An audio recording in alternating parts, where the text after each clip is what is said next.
She picked up her champagne glass, looked him dead in the eyes, and deliberately tipped it, letting it splash across his shoes in front of every powerful person in the room. Then Victoria Sterling smiled. "Clean my shoes, or leave." The ballroom went dead silent. 400 of America's most powerful people held their breath, waiting to watch a quiet man kneel. But Michael Reynolds didn't kneel. He straightened his jacket, looked at the woman he once loved, and said 7 words. Nobody in that room expected. And those 7 words cost her $15 billion. Drop a comment with your city. I want to see how far this story travels. And if you're new here, subscribe. You're going to want to see how this ends. The invitation said black tie. Michael Reynolds looked at it for a long moment, sitting at his kitchen table in Elmhurst, Illinois, holding a cup of coffee that had gone cold 20 minutes ago. Outside, his 9-year-old daughter Lily was in the backyard talking to the neighbor's dog through the fence, laughing at something only she and the dog understood. He should have thrown the invitation away. He'd thought about it. Turned it over in his hands 3 times that week alone. A Sterling Apex Corporation 25th Anniversary Gala, New York City. The Grand Meridian Ballroom, 8 o'clock in the evening. The event of the year for the kind of people who measured success in skyscrapers and stock portfolios. The kind of people who had never once looked at Michael Reynolds and thought that man matters. But Lily had walked inside, seen the gold-embossed envelope on the table and said, "Daddy, is that for a party?" And Michael had said yes. And Lily had said, "You should go. You always skip the parties." So he went. Not because he wanted to prove anything. Not because he missed New York, or missed the world of fundraising galas and $500 entrees. He went because his 9-year-old daughter thought he deserved a night out, and Michael Reynolds had learned a long time ago that the wisest voice in his house stood exactly 4 feet 2 inches tall. He arrived at the Grand Meridian alone. He'd taken a cab from the hotel rather than arrange a car service, not because he couldn't afford it, but because he'd spent enough years of his life performing wealth for people who didn't deserve the performance. He wore a charcoal gray suit. No tie clip. No pocket square. His watch was the same one he'd worn for 11 years, a simple steel-cased Seiko his late wife Claire had given him the year Lily was born. It had a small crack on the crystal face that he'd never had repaired. He didn't want it repaired. He stood at the entrance to the ballroom and watched the crowd for a moment before stepping inside. 400 people. Easy. The room smelled like money, that particular combination of expensive cologne, fresh flowers, and the kind of food that arrives in portions so small it exists mostly as art. Crystal chandeliers threw light across the ceiling in a way that was meant to make everyone inside feel like they were standing in a cathedral. Michael felt none of that. He felt, if anything, slightly tired. A waiter offered him a glass of champagne. He took it, thanked the young man by name after reading his name tag, "Thanks, Marcus." And the waiter looked mildly startled, the way people always did when someone actually looked at them. Michael found a table toward the back, set his champagne down, and settled in to watch. He spotted Victoria almost immediately. She was impossible to miss. She always had been. Victoria Sterling moved through a room the way a current moves through water. Everything rearranged around her without her appearing to try. She was wearing a deep navy gown, her dark hair pinned up in that particular way she'd worn it to every formal event since Michael had known her. She was laughing at something a gray-haired man in a tuxedo had said, one hand on his arm, the laugh real enough to be convincing, and performed enough to be strategic. Michael had once loved that about her. The way she could hold a room. The way she made you feel in whatever moment she gave you her attention, like you were the only person worth talking to. He'd also spent enough time watching her to know exactly when she was working. Tonight, Victoria Sterling was working very hard. He watched her move through the crowd, shaking hands, leaning in for cheek kisses, directing small laughs at exactly the right moments. She was good. She had always been good. Her father, Richard Sterling, stood near the front of the room, looking like a man who had constructed reality itself and was mildly satisfied with his craftsmanship. At 71, Richard Sterling still had the bearing of a man who had never once been told no in a way that stuck. Michael noticed that Victoria had not looked in his direction. He did not take that personally, Or rather, he took it exactly as personally as it deserved to be taken, which was to say, he understood exactly what it meant. He'd met Victoria 8 years ago at a charitable foundation event in Chicago, one of the smaller, less theatrical ones, where people actually showed up because they cared about the cause rather than the coverage. She'd been there as a representative of Sterling Apex's corporate philanthropy division.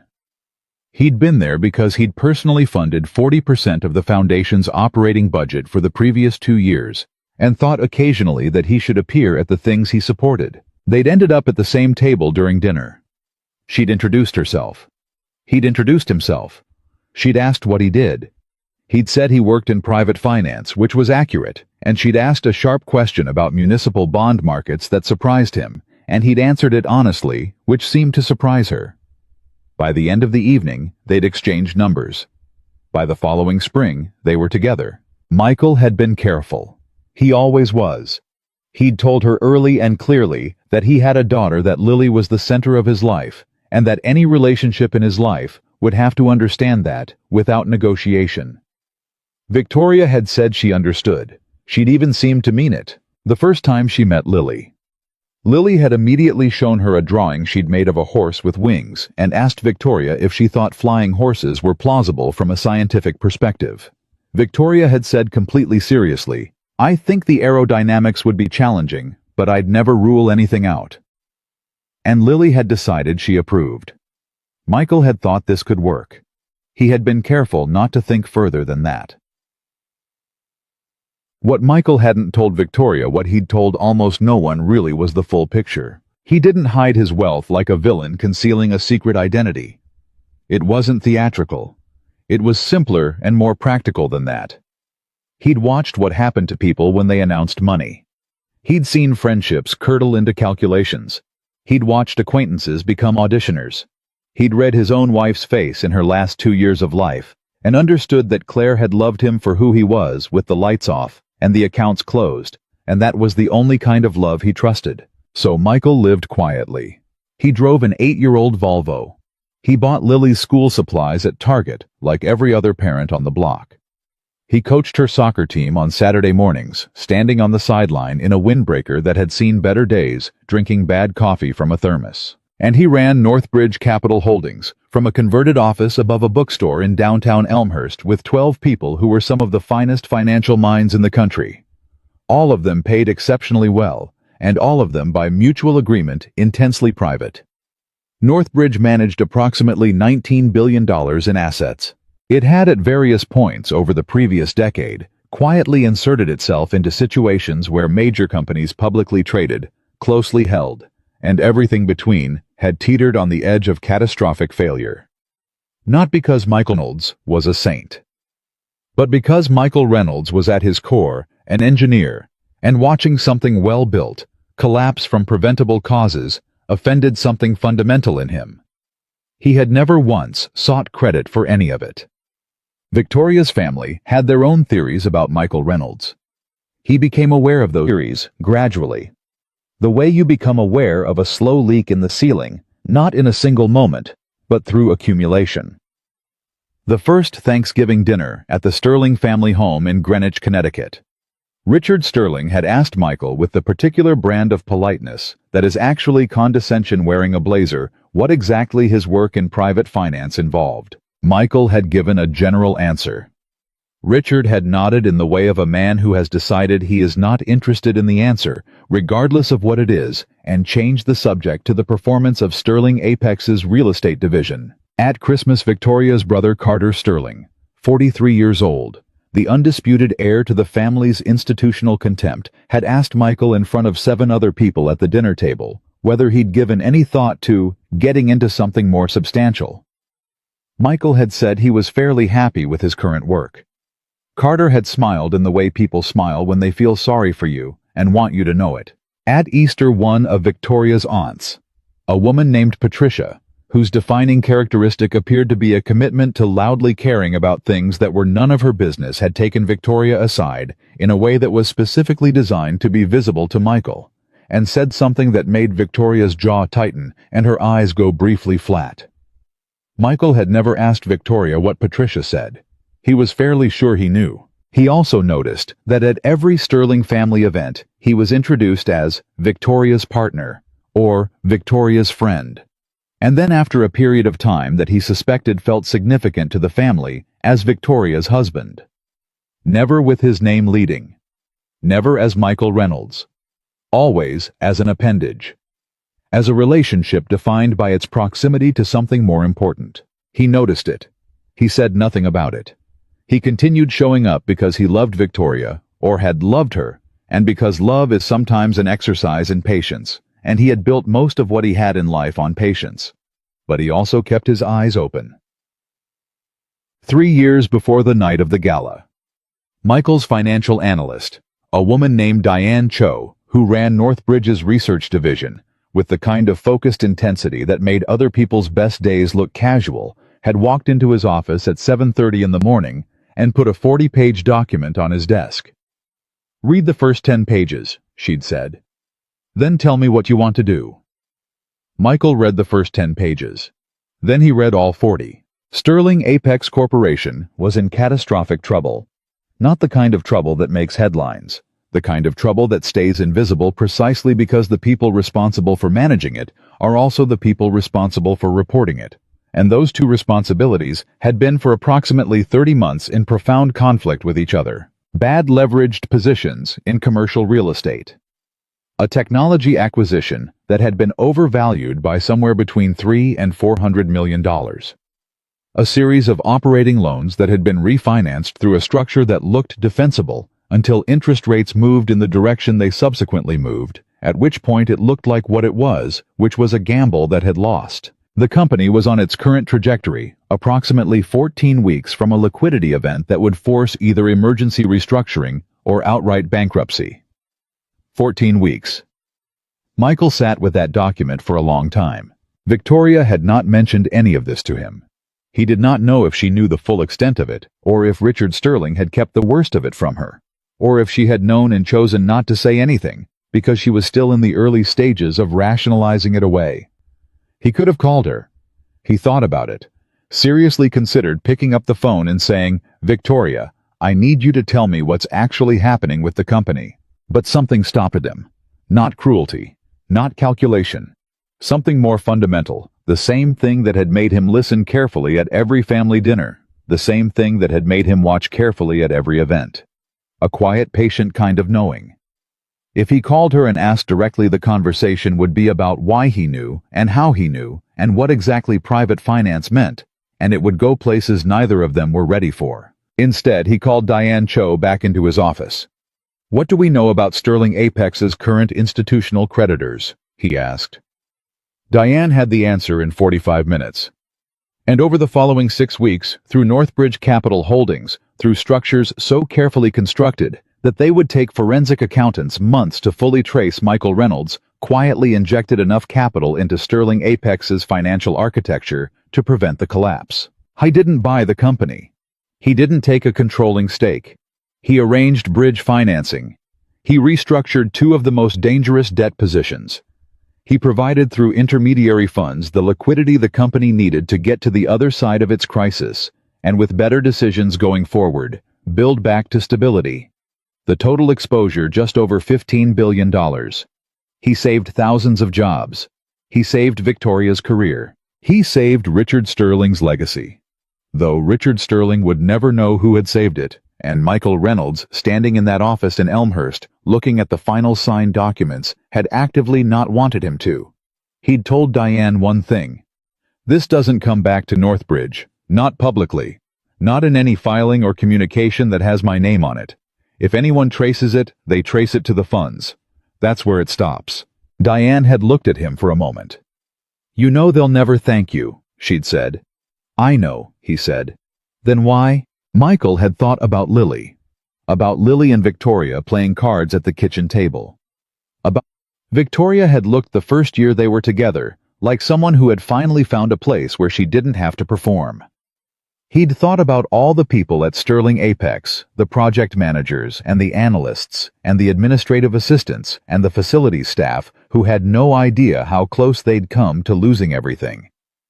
"Because it was the right thing," he said. Diane nodded. She didn't push further. That was one of the many things he appreciated about Diane Cho. Things with Victoria changed after that. He would say later, not to many people, because he was not a man who discussed his private life with many people, that the change wasn't sudden. It was the kind of change that happens like weather, slowly enough that you adapt to each individual shift without fully registering what the total shift has become. She spent more time in New York. That was reasonable, the company needed her there. She took fewer calls when she was home, also reasonable. She brought home a different energy, tighter, more guarded, the way people get when they've been in performance mode so long they forget how to come down from it. He noticed that her family's opinions began to have more weight in her decisions. Little things at first. The restaurant she chose for dinner because Carter had recommended it. The neighborhood she mentioned when they discussed possibly getting a larger place. The way she started looking at his Volvo in the driveway with an expression she'd never worn before. One evening after Lily had gone to bed, Victoria sat across from him in the kitchen and said in a carefully neutral voice, "My father thinks I should have more visible partnership, in terms of appearances." Michael looked at her. "What does that mean?" "It means," she said, and he could hear the effort in her words, the work it was taking to keep them level, "that people notice things. In my position, people talk." "What do they say?" She was quiet for a moment. Then, "That I don't seem, that my home life doesn't match. My father just thinks." "Victoria." She stopped. "What do they say?" he asked again. Not hard, not angry, just direct. She met his eyes. "That you're not what they expected for someone in my position." Michael sat with that for a moment. Then he nodded once slowly and said, "Okay." And that was the end of that conversation. He never brought it up again. She never fully finished it. It sat between them after that, like a piece of furniture nobody wanted to admit was blocking the door. The night of the gala, he found his table easily enough.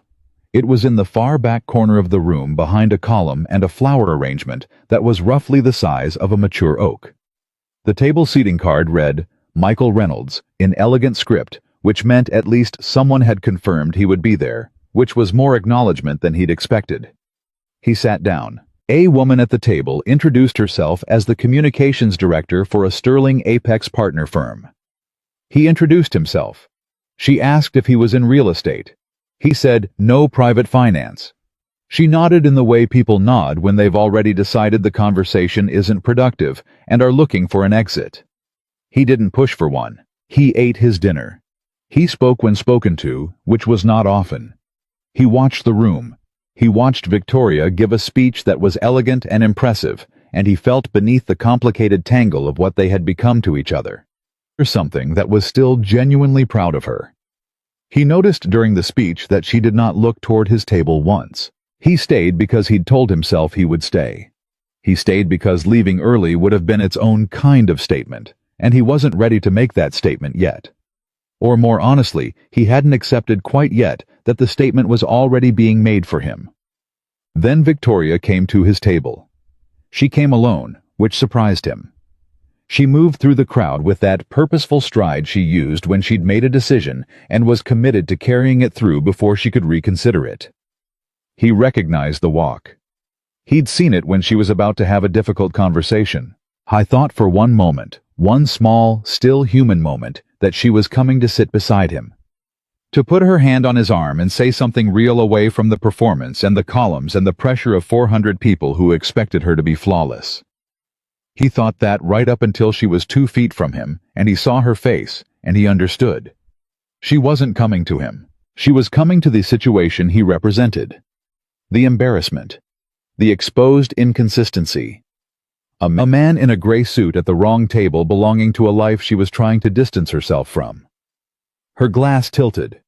He watched it happen, as if in slow motion, the champagne catching the chandelier light as it arced through the air, catching the edge of his left shoe, spreading across the polished leather in a small golden tide. Victoria looked at the champagne on his shoes. Then she looked up at him.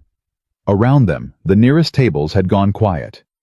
The kind of quiet that spreads through a room like a sound of its own, table by table, until the silence was wide enough to fill the space between them. "Clean my shoes." Victoria Sterling said, her voice carrying exactly far enough, not an accident, or leave. Michael Reynolds sat very still. He was aware of the silence. He was aware of the eyes. He was aware of the particular flavor of this moment, the way it had a shape and weight to it that told him with complete clarity that it was a moment that would not unhappen. He was aware of all of that. I was also aware of a Seiko watch on his wrist, with a cracked crystal face, and a 9-year-old girl asleep in a house in Elmhurst, and 12 people in an office above a bookstore who had on his instruction saved this company from destruction without ever once asking for recognition. He stood up, slowly, completely, his full height. He adjusted his jacket. He looked at Victoria Sterling for a long moment. Not with anger, not with tears, with the specific kind of clarity that only arrives when the thing you were hoping was not true has finally confirmed itself. "You should be careful," Michael said, his voice quiet enough that the nearby tables leaned in without meaning to, "what you ask someone to walk away from." Then he turned and walked out of the Grand Meridian Ballroom. No security stopped him. No one called after him. 400 people watched him go, and the room stayed quiet for 3 full seconds after the door closed. Victoria stood exactly where she was, the champagne glass still in her hand, the room around her slowly reinflating into noise. In the car. Michael sat in the back seat in the dark for 90 seconds. He was not angry. He'd cataloged the feeling carefully the way he did with everything, and what he found was not anger. It was something quieter, and in some ways more final than anger. The feeling of something ending not in a fight, but in a recognition. He took out his phone. He called Diane Cho. She picked up on the second ring. It was 10:40 at night. "Michael." "Diane," he said. "Activate the withdrawal agreement." A pause. 2 seconds. Long enough to mean she understood exactly what she was hearing. "All tranches?" she asked. "All tranches," he confirmed. Another pause. Then, because Diane Cho was Diane Cho, "Are you okay?" Michael looked out the car window at the lights of the city moving past. "I will be," he said. "Make the call." He put the phone in his pocket. He looked at his watch. The cracked crystal face, the scratch across the bezel from the time Lily had knocked it off the bathroom shelf and then cried about it for 10 minutes while he held her and told her it was fine, that things could be fixed, that things were just things. He hadn't fixed it. He'd left the crack there on purpose. Because some things aren't about the damage, they're about the story. The driver asked if he wanted to return to the hotel. "Yes," Michael said. "And in the morning, I'd like to go home." "Of course, sir." "My daughter has a soccer game Saturday," Michael said almost to himself. "I told her I'd be there for warm-ups." The driver said nothing. Michael watched the city go by. Behind him, the Grand Meridian Ballroom was still full of light, and $15 billion had just started moving. The call to Diane Cho lasted 4 minutes and 30 seconds. Michael knew because he checked the call log afterward, sitting in the back of the car as it moved through Midtown Manhattan, the city doing what the city always does at 11 o'clock on a Friday night, which is to say, absolutely nothing about the world outside the windows suggested that anything had just changed. Cabs moved. People walked. A group of young men in dress shirts argued cheerfully outside a bar on 54th Street about something that looked like it mattered enormously to them in that moment. 14 weeks. That was how long it had taken him 3 years ago to quietly save $15 billion worth of someone else's future. And 4 minutes and 30 seconds was how long it took to start unwinding it. He did not feel victorious. He wanted to be clear about that with himself sitting in that car, because Michael Reynolds had always believed that the first person you had to be honest with was the person you saw in the mirror, and self-deception was a habit he'd made a conscious decision never to develop. He didn't feel victorious. He felt tired in the way you feel tired after carrying something heavy for a long time, not the tiredness of weakness, but the specific clean exhaustion of a man who has finally set something down. He got back to his hotel at 11:23, poured a glass of water, stood at the window for a moment looking at the city without really seeing it. Then he called Lily. It rang 4 times before she picked up, which meant she was still awake past her bedtime, which he already knew because it was Friday. And on Fridays, the rule was flexible, and he had left her with Mrs. Abernathy next door, who was 67 years old and believed philosophically that children's bedtimes on Friday nights were a suggestion rather than a regulation. "Daddy," Lily's voice slightly hoarse, which meant she'd been laughing. "Hey, Bug, you're up late. Mrs. Abernathy let me watch a movie. It was about dogs." "Was it good?" 3 of the dogs were very brave. 1 was mostly scared but tried anyway. "I think I like that one the most." Michael sat down on the edge of the hotel bed. "The scared one who tried anyway." "Yeah, because being brave when you're not scared is easy. Being brave when you're really scared is the hard one." Howe was quiet for a moment. His daughter was 9 years old. He thought about this sometimes, not with the sentimental soft focus of a man who didn't understand children, but with the specific awareness of a man who paid attention. Lily was 9 years old, and she understood things that took some people their entire lives. "You're right," he said. "That's exactly right."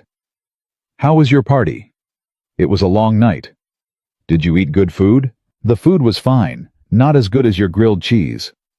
She laughed. It was a real laugh, sudden and bright, and it did something to his chest that he didn't try to name. "Come home tomorrow, okay?" she said. "Saturday morning," he said. "I'll be there for warm-ups." "Promise?" "Promise." After he hung up, he sat in the quiet hotel room for a long time. He didn't turn on the television. He didn't open his laptop. He just sat there in the silence and let himself understand what he'd just done, and why, and he did not apologize to himself for it. Not even quietly. Not even once. Then he brushed his teeth, set an alarm for 6:15, and went to sleep. He slept better than he had in months.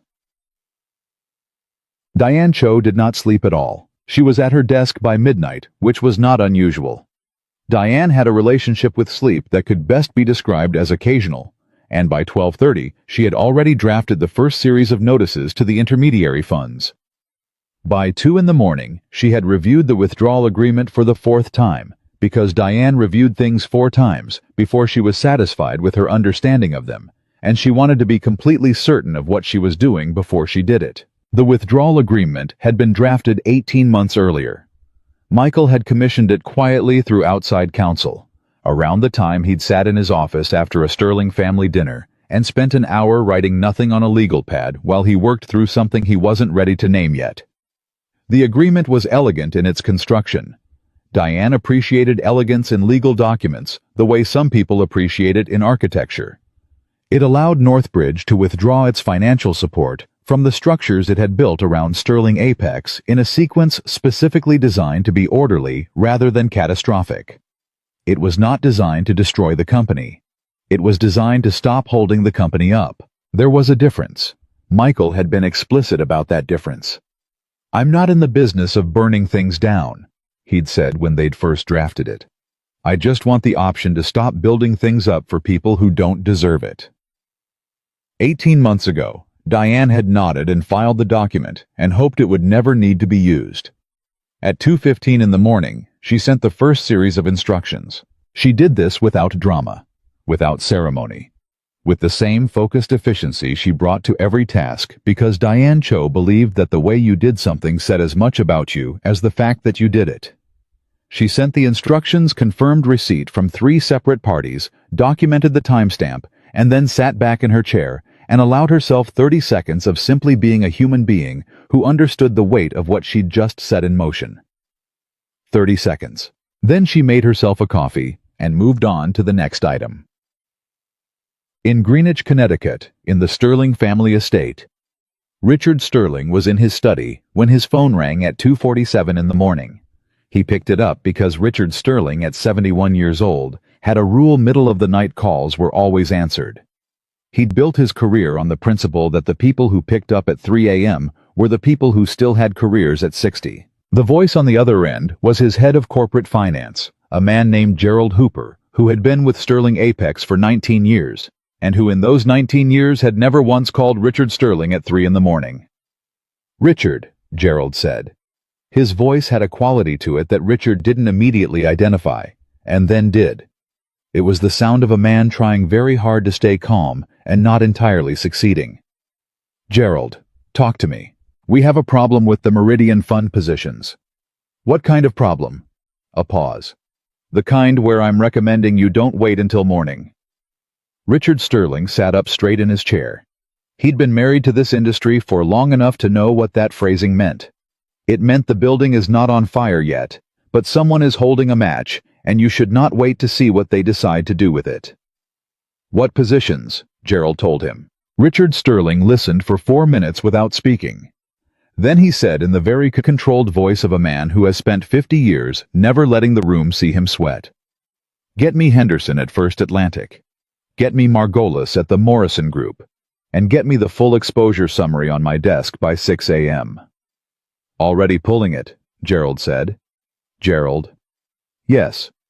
"How bad?" Another pause. Longer this time. "Bad enough that I called you at 3 in the morning," Gerald said. Richard Sterling put the phone down. He sat very still. Through the window of his study, the grounds of the Sterling estate stretched out in the dark, and he looked at all that dark for a long moment, and something moved through him that people who knew Richard Sterling well would have found alarming because they had never seen it on his face before. It was something close to fear. Victoria didn't know any of this yet. She was still at the gala when her father's crisis was beginning 2 states away. She was still in the ballroom, still working. The room, still maintaining the flawless performance that she had spent 20 years perfecting when Michael Reynolds was in a cab on his way back to his hotel. She'd gone back to the room after Michael left. Of course she had. Walking out would have been worse, would have drawn more attention, would have invited questions she wasn't prepared to answer. So she'd returned to the room and smiled and shaken hands and laughed at the right moments and said all the right things. And if there was a tight quality to her smile that hadn't been there an hour earlier, if her attention kept drifting slightly at the edges, nobody mentioned it. Nobody in that room would have mentioned it. These were people who understood the professional courtesy of not acknowledging the cracks. But after the room thinned and the caterers began quietly clearing the emptying tables after the last major conversation wound down, and her assistant confirmed the car was waiting, Victoria sat alone at what had been the head table and thought about 7 words. You should be careful what you ask someone to walk away from. She'd been replaying them since the moment Michael had said them. Not because of the words themselves exactly. They were composed enough, measured enough. The kind of thing a man says when he's decided not to fight. She'd replayed them because of something underneath the words. Something in the way he'd said them. A certainty. Not a threat.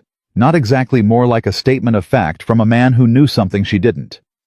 She poured herself a glass of water from the table. She tried to remember specifically the expression on Michael's face when he'd said it. Not the he stood, she remembered that. She remembered how still he'd gone first, the way he'd catalogued the moment, the way he always catalogued things methodically and quietly. She remembered how he'd adjusted his jacket. She remembered the exact quality of the look he'd given her. Not angry, not hurt, or at least not in any way she could use as a handhold. Just clear. Completely, absolutely clear. Like a man who had just made a decision he'd been delaying for a long time. Her phone buzzed. A text from her assistant. "Cars ready, Ms. Sterling." She picked up her bag. Put on her coat. Walked through the emptying ballroom without stopping past the dismantled flower arrangements and the stacked chairs and the young catering staff who were too tired to look up. In the car, she almost called Michael. Her hand was on the phone, his name already on the screen, and she sat there for 45 seconds, she counted without meaning to, before she put the phone back in her bag. She told herself it was too late to call. She told herself he probably wasn't picking up. She told herself she would deal with it in the morning. That the morning was always better for these conversations, that she needed to think clearly first. These were all true things. They were also all convenient things. Victoria Sterling, who had built a career on her ability to distinguish between what was true and what was convenient, sat in the back of that car and let the convenient things win. Because sometimes, even the people who know better choose not to know better just for one more night. She did not call. The car moved through the city, and 6 blocks away in a hotel room. Her husband was sleeping with his phone on the nightstand and his shoes by the door. The same shoes she'd spilled champagne on, which he'd apparently just wiped down quickly with a hand towel because he was at the end of everything. A practical man who did not dwell unnecessarily on things that could be addressed with a hand towel and some basic attention. Saturday morning came the way. Saturday mornings come after the worst nights with complete indifference. The sun rose on schedule. The city continued its business. Birds somewhere outside Michael's hotel window appeared to have opinions about this. I was up at 6:15.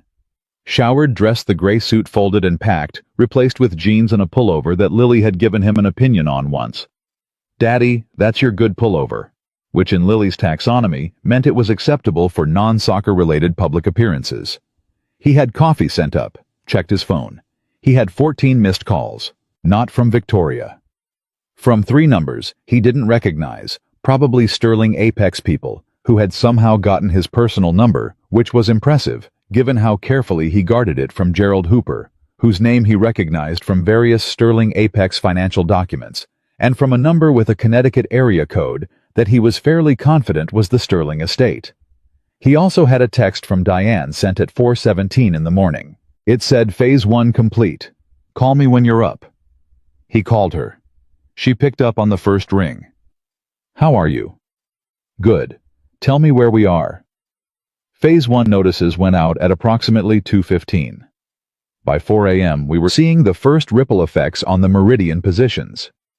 By the time markets open Monday. A pause.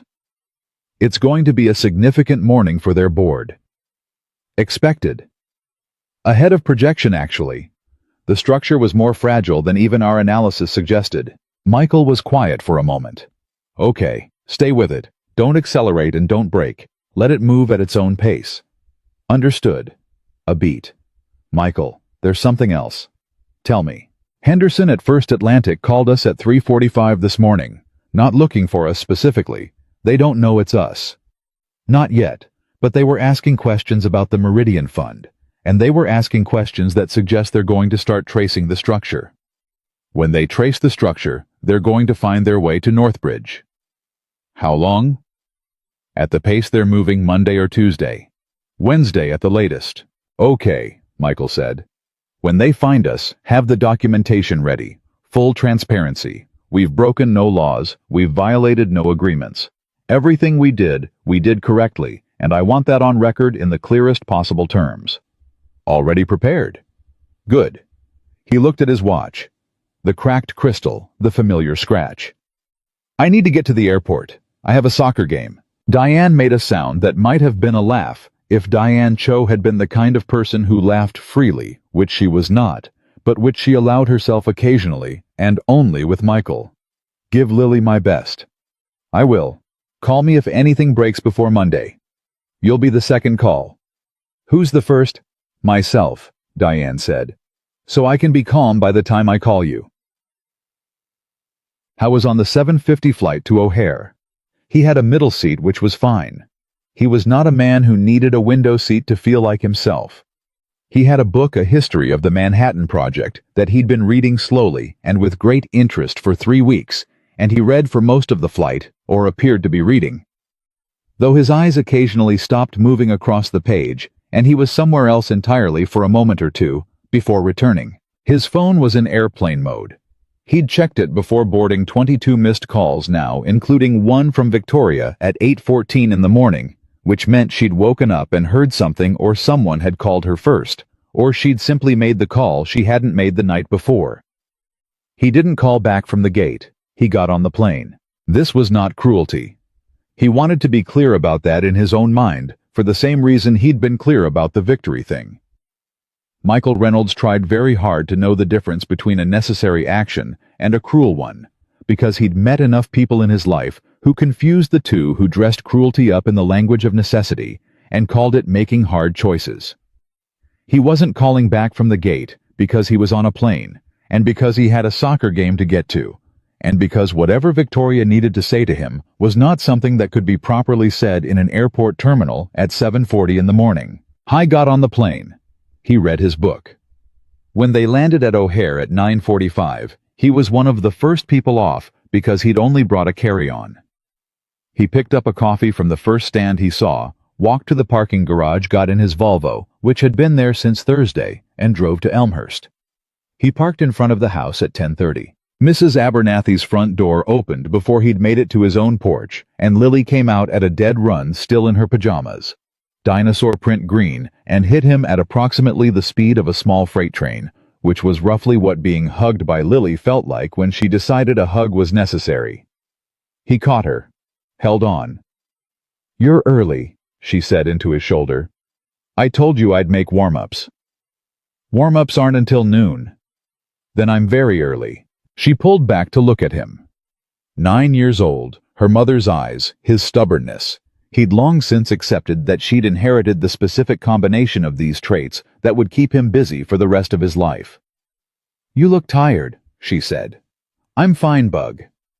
"Did something bad happen?" He looked at his daughter, this serious, specific, bird-boned and formidable person who had somehow decided against all odds to love him absolutely and without qualification, and he thought, how do you explain to a 9-year-old that sometimes the worst thing that happens to you is the best thing, because it's the thing that finally makes the truth clear?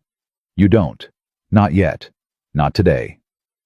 "Something hard happened," he said honestly. "But I'm okay, and I'm home." She studied him for another moment, that particular evaluating look she got that always reminded him of Claire, and then, apparently satisfied with what she found, she took his hand and pulled him toward the front door. "Come in. I made cereal. It's the good kind." "What's the good kind?" "The kind with the little marshmallows." "Ah," Michael said. "An excellent choice." "I know," she said, as if this was not in question. In New York, Victoria's morning had the quality of a controlled demolition. She found out about the meridian positions from Gerald Hooper at 8:05 in the morning, approximately 6 minutes after Gerald had finally, after a night of trying to reach her father on increasingly alarming topics, been connected to Victoria instead, with a message from Richard Sterling's assistant that Richard was on another call, and Victoria should handle the initial conversation. Victoria had been awake since 7:30. She'd made coffee. She'd sat in her apartment in her bathrobe with the Saturday morning feeling of someone who had not quite made peace with the previous night's events, who was waiting for the moment when she would know what to do next. Gerald Hooper's call gave her something to do, which in the short term felt like a relief, and in the longer term would prove to be the opposite. She listened to Gerald for 11 minutes. She asked 4 questions. She got 4 answers she did not like. Then she called her father. He answered on the first ring, which told her everything about the quality of his morning. "Tell me what you know," Richard Sterling said before she could speak. Gerald briefed me. "What's the exposure?" "More than the position suggests. The Meridian Fund was layered over a structure we don't fully control.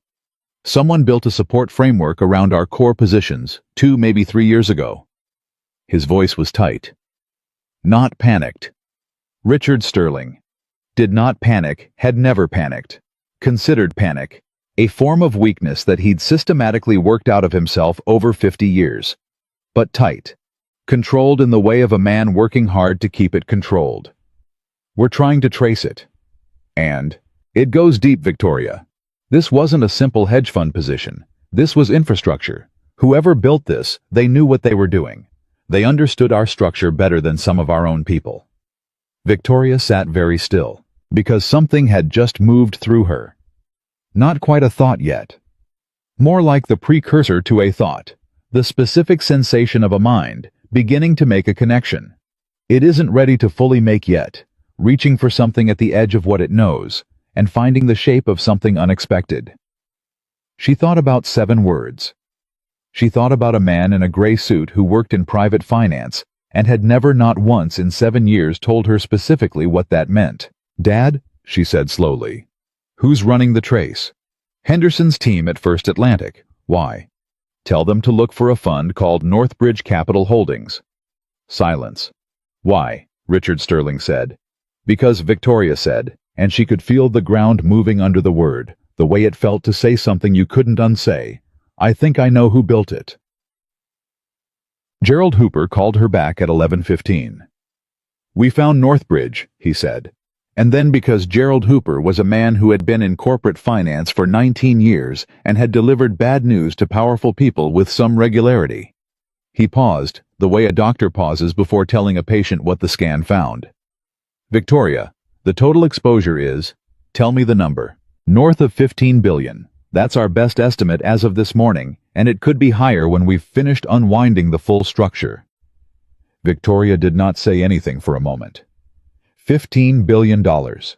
She sat with those three words the way you sit with information that doesn't make sense immediately, that your brain refuses to simply absorb, that has to be walked around slowly from multiple angles before it becomes real. $15 billion. She thought about Michael's watch, the cracked crystal, the old Volvo, the way he never talked about money, never competed, never performed any of the rituals of wealth that everyone in her world performed as naturally as breathing. She thought about every Sterling family dinner where he'd sat quietly while her father dismissed him, every event where he'd been introduced as an afterthought, every time Carter had smiled that condescending smile and asked about his plans, every time her Aunt Patricia had pulled her aside, every time she herself had looked at him through her family's eyes instead of her own. "Gerald," she said. Her voice was completely even. She was very proud of how even it was. "Yes, I need the full ownership documentation for Northbridge Capital Holdings. Already pulling it. And Gerald," she stopped. Then, "is there any ambiguity about who controls it?" A pause that was under the circumstances its own kind of answer. "None," Gerald said. "It's registered to Michael Allen Reynolds, Elmhurst, Illinois." The line between them filled up with the specific silence of information landing. Victoria sat in her apartment on a Saturday morning in New York City, and for the first time in a very long time, she didn't know what to do next. Michael, at that exact moment, was on a muddy soccer field in Elmhurst, Illinois, watching 9-year-olds attempt to understand the concept of defensive positioning. He was the only parent on the sideline who'd brought his own thermos. Lily was midfielder. She was not the most technically skilled player on the team. She would tell you this herself with complete equanimity, the way she approached most things that were simply facts. But she was one of the most tenacious, which her coach had told Michael was actually the harder thing to teach. "Skill I can develop," Coach Dana had said at the start of season parent meeting. "The thing that makes her chase the ball for the full 40 minutes that you either have or you don't." Lily had it. Michael watched her chase a ball to the corner flag with the same focused attention he brought to financial documents, because he was a man who believed the most important things deserved his full attention, and his daughter's soccer game was among the most important things. His phone buzzed in his jacket pocket 3 times. He didn't check it. Lily won the ball at the corner. She turned, looked up, and found her teammate cutting toward the goal, a pass that required her to see the field correctly, and she did. And the ball moved, and the opportunity developed. And though the shot went wide, the geometry of it had been right, and Lily pumped her fist once and got back into position. Michael smiled and drank his coffee. Whatever was happening in New York could happen in New York. His daughter was playing soccer. How was exactly where he needed to be. Victoria called Michael's phone for the 3rd time at 12:48. It rang 5 times and went to voicemail. She'd rehearsed what she was going to say. She'd done this 3 times, which she recognized was the behavior of a woman who was not confident in any version of what she needed to say, and so kept trying to find the right approach, rather than accepting that there was no right approach, and the only available one was the honest one. After the voicemail beep, she sat in silence for 2 full seconds. Then she said, "Michael, it's me. I need to talk to you. She stopped. Reorganized. "I know about Northbridge. I know what you did. I know what you pulled back, and I know why." Another pause. "I'm not calling to, I don't want to talk about the company right now. I want to talk about last night." Her voice, even to her own ears, had lost some of its crispness. She sounded, she thought, like someone who was in the process of understanding something very large and very uncomfortable. "Please call me back." She ended the call. She put the phone on the kitchen counter and stood there looking at it like a person who has said something out loud for the first time and is not sure if they should have or shouldn't have, or if it even matters which. Then she picked it up again and called Carter. Carter answered in 2 rings. "Have you talked to Dad?" "Yes. Have you talked to Gerald? Just got off with him." Carter's voice had a quality she recognized controlled brisk the particular sound of her brother when he was trying not to let the situation have him. "It's Reynolds, isn't it?" Not a question. "Yes," Victoria said. A silence that was in its own way deeply satisfying and deeply not simultaneously. "The financial advisor," Carter said. And the way he said it, the emphasis, the particular flatness of it, told her everything about how her brother intended to process this information. Not as a correction to his understanding of Michael Reynolds. As an indictment of his own brother-in-law's failure to disclose something that Carter considered relevant to his opinion of him. "Carter, he's been holding the company up for 3 years and he never told anyone. It appears so. Why would he do that?" Victoria thought about this. She thought about a man who drove an 8-year-old Volvo and coached girls' soccer and had a cracked watch he wouldn't repair, and had apparently quietly saved everything they'd built without asking for a single thing in return. "Because he wanted to see how we'd treat someone we thought had nothing," she said. She heard Carter absorb that. "He said that?" Carter asked. "He will," Victoria said. "When we meet." Michael listened to the voicemail at 2:15 in the afternoon, standing in the parking lot of the soccer field, while Lily argued cheerfully with her teammate Sophia about whether the hot dog from the concession stand was worth the $3 price tag. "It's 2 bites, Sophia said. 3, Lily said, if you're strategic about it. Michael played the voicemail twice. The first time to hear it. The second time to hear it more carefully, which for him always meant differently, the way you listen to something a second time when you're trying to understand not just what was said, but what it cost to say it. Victoria sounded on that voicemail like someone at the beginning of a reckoning. He did not call back immediately. He texted Diane. "She knows." Diane's response came in 30 seconds expected. "Monday is going to be a full day." He put his phones away. "Daddy," Lily said, appearing at his elbow with what appeared to be a hot dog approximately 60% consumed. Sophia says the hot dog is bad, but I think she's wrong. Want a bite? "Sure," he said. She held it up. He took a bite. "See," Lily said to Sophia. "Worth it." "Your dad has to say that," Sophia said. "He doesn't have to do anything," Lily said with the specific confidence of a 9-year-old who had spent considerable time studying her father's character. "He just does what he thinks is true."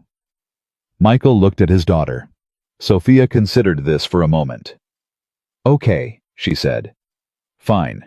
Maybe 3 bites if you're strategic."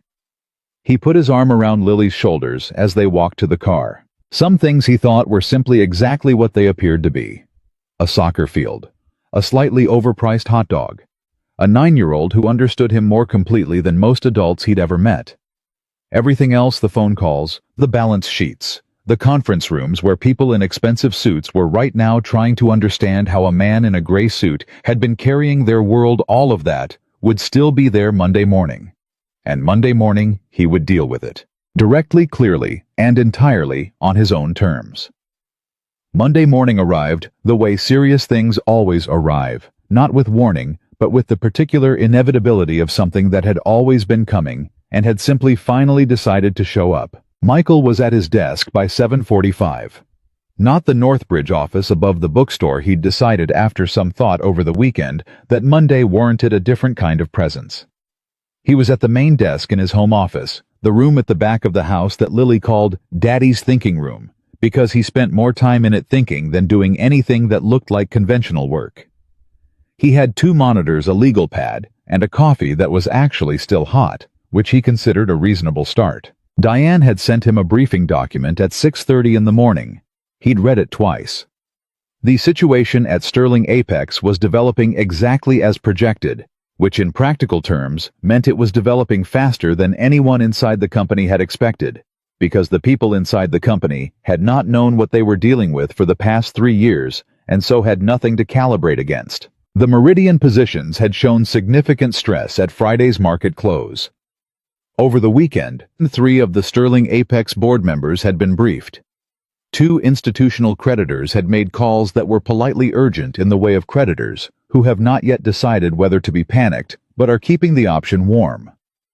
And Gerald Hooper, apparently operating on approximately 4 hours of sleep across a 3-day period, had sent 6 separate emails to a Northbridge contact address that he'd found through the document trail, each one progressively more direct in its request for communication. Michael had not responded to any of them yet, not because he was being difficult, because the timing mattered. He'd learned over 20 years of working in capital markets that the most important variable in any negotiation was not what you said, but when you said it, that the difference between speaking too early and speaking at the right moment was often the difference between being heard and being processed. Right now, Sterling Apex needed to fully understand what it was dealing with before any conversation would be genuinely productive. They weren't there yet. By his estimate, they'd be there by mid-morning. He was on his second cup of coffee when his personal phone rang.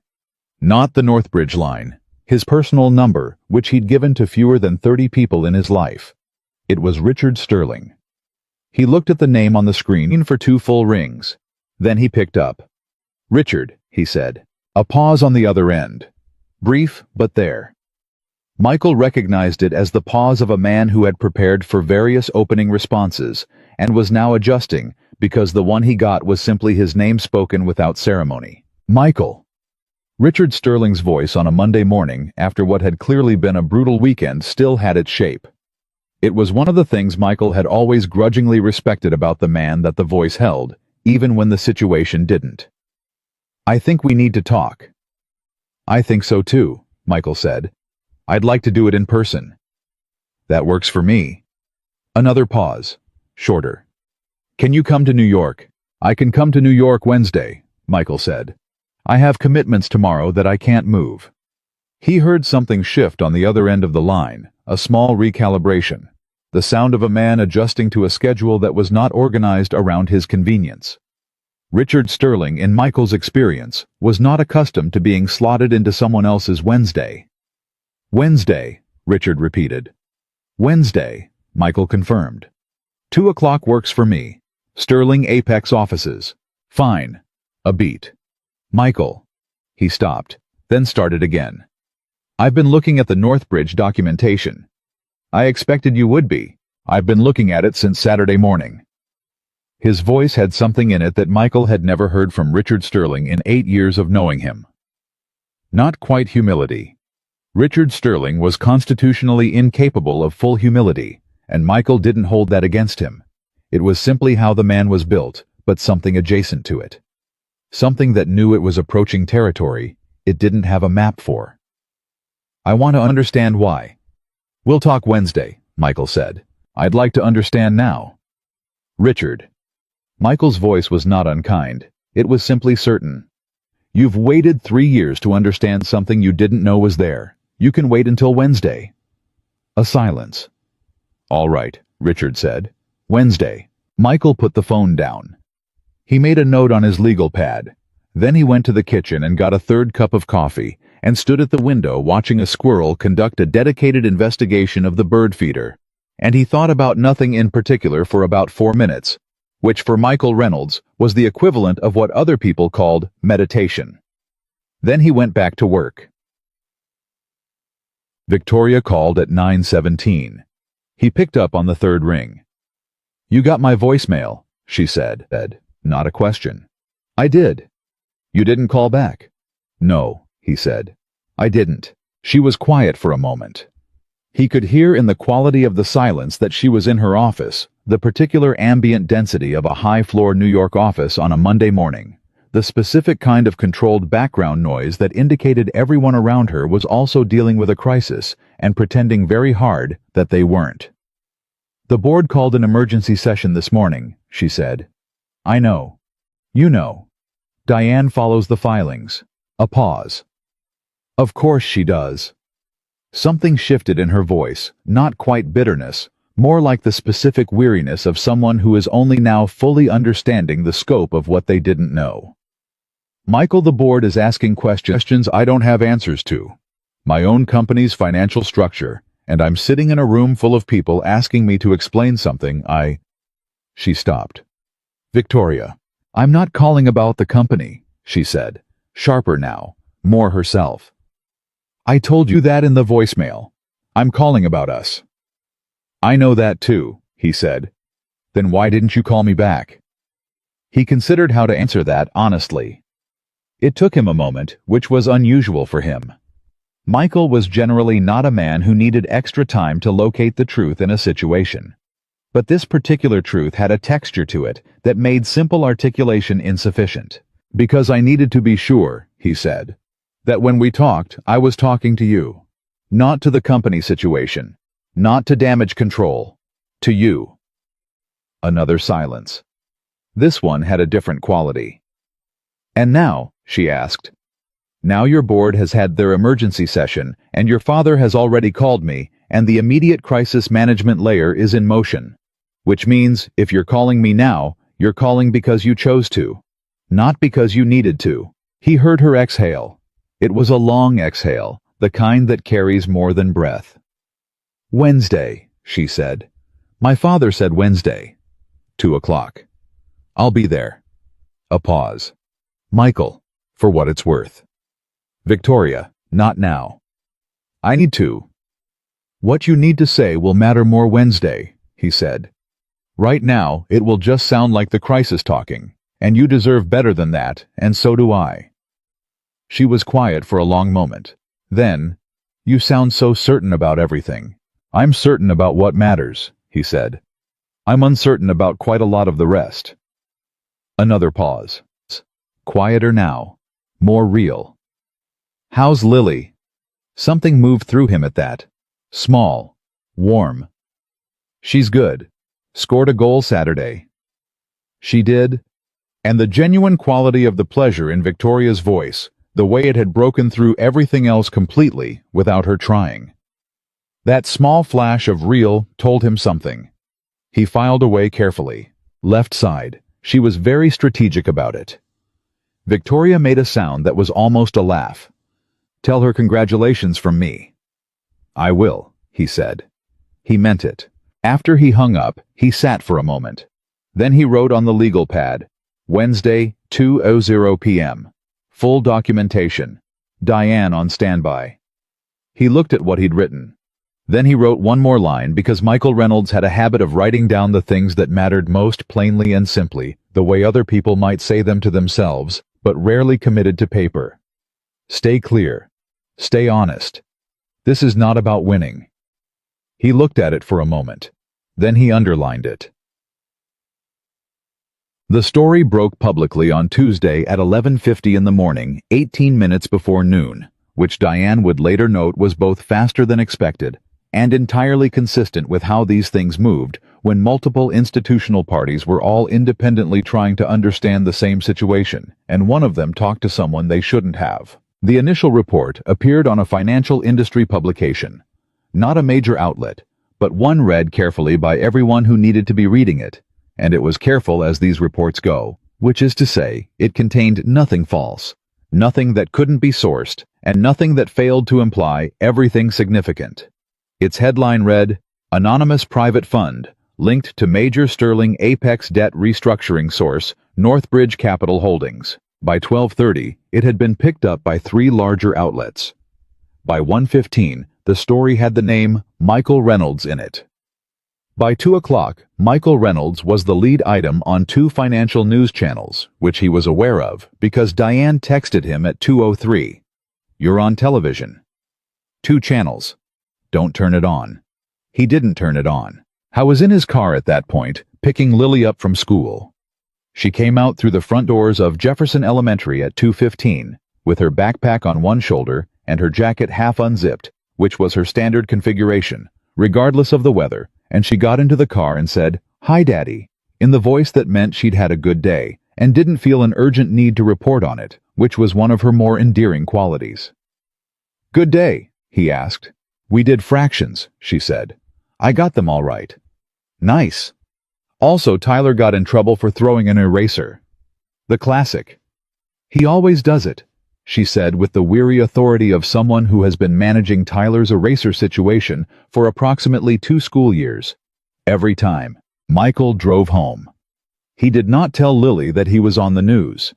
He did not tell her that people were at this precise moment in offices in New York and Chicago, and probably London, making calls about her father's name. He drove home, helped her with the fractions, homework she claimed to have already gotten right, but which appeared in fact to contain 2 errors, which she acknowledged with the pragmatic grace of someone who had expected this outcome and was prepared to move forward. Heimat dinner. Pasta.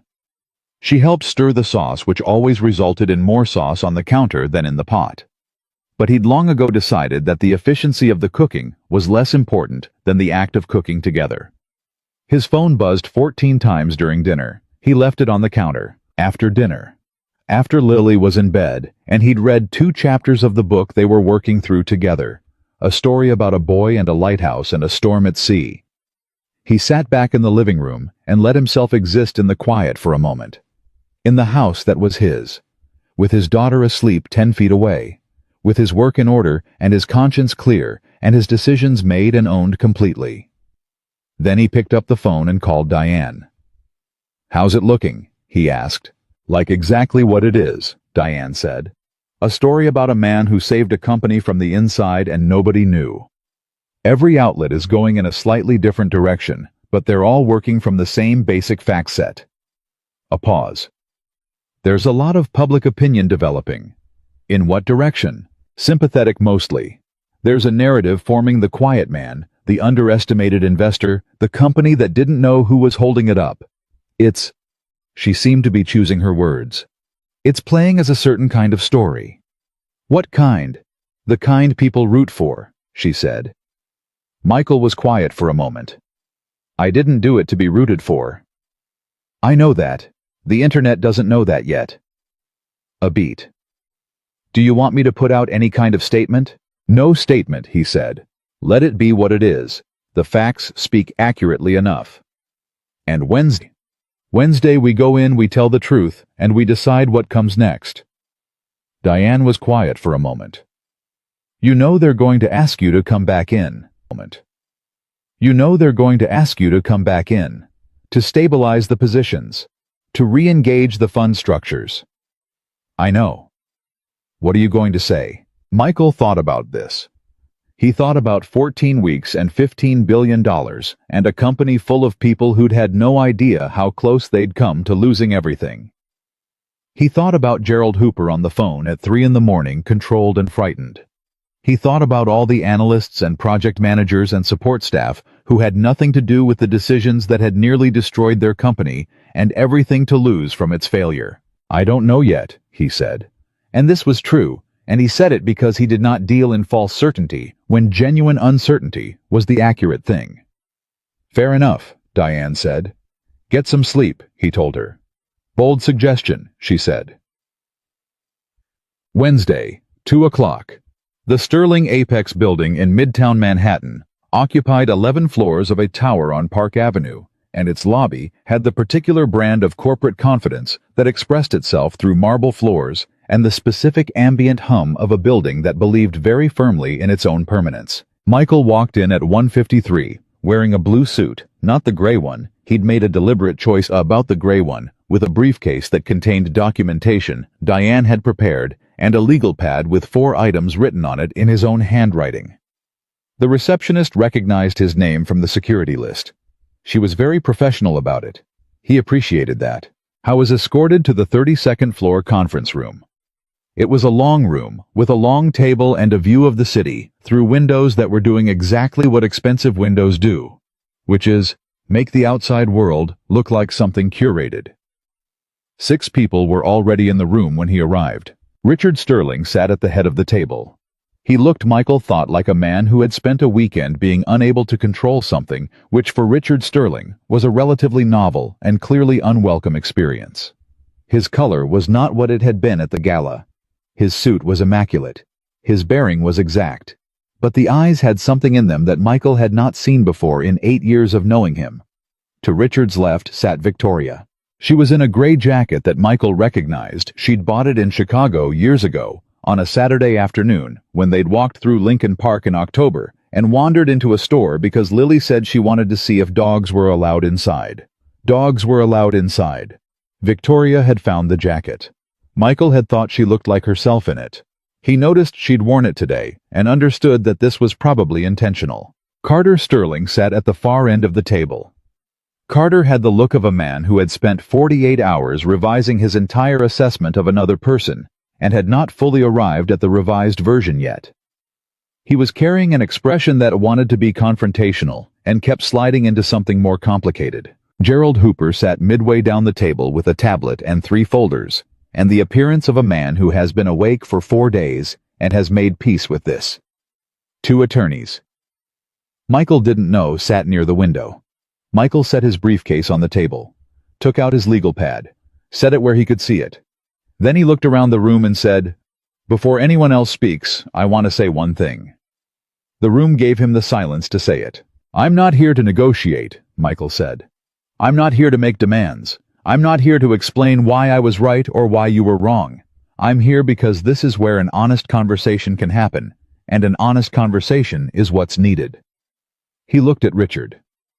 "You said on the phone you wanted to understand why. I'm prepared to explain that. And then I'm prepared to listen to what you need, in that order." Richard Sterling was quiet for a moment. "All right," he said. 3 years ago," Michael began, "Northbridge Capital identified a structural crisis in Sterling Apex that your own board hadn't fully recognized. We estimated 14 weeks to a liquidity event that would have forced either emergency restructuring under court supervision or outright bankruptcy." He said it plainly, not with drama, as a fact. "I made a decision to intervene." Carter's jaw tightened. "Without telling anyone." "Without telling anyone," Michael confirmed. "I want to address that directly because I expect it's the part that requires the most explanation." He looked at Carter steadily. "If I'd approached the company as a potential rescuer, the conversation would have been about terms, about equity, about control, about public perception. Every one of those conversations would have added time and complexity to a situation that was running out of both." A pause. "More importantly, I didn't want equity. I didn't want control. I wanted the company to survive, and I wanted to be the kind of person who made that happen because it was right, not because I could extract something from it." The room was very quiet. "The fund structures Northbridge used were legal, fully documented, and have been available for review since Friday." Michael continued. "Diane Cho, my CFO, has prepared a complete accounting of every transaction. Nothing was hidden. Nothing was obscured. The structures were private because my investment practice is private, not because there was anything to hide." He looked at Richard Sterling. Richard looked back at him. "Why didn't you tell Victoria?" Richard asked. His voice was careful, measured in a way that cost him something. "Because," Michael said, and here he was deliberate, choosing the words the way he chose everything, not for effect, but for accuracy. "I was married to your daughter, and I was trying to protect something that I thought was worth protecting. If Victoria had known, the company would have known, and then every conversation we had, every dinner, every decision, every moment between us would have been filtered through that knowledge." He looked at Victoria, not away from her, directly at her. "I wanted us to be real. I wanted what we had to be based on who we actually were to each other, not on what I had." Victoria held his gaze. She didn't look away. "That was my mistake," Michael said. "Not the investment, the silence. I should have found a way to be honest with her without it changing everything. I didn't know how to do that. That was a failure of mine." The room absorbed this. Carter said quietly, "You saved the company." "Yes." "And then you pulled the support." "Yes."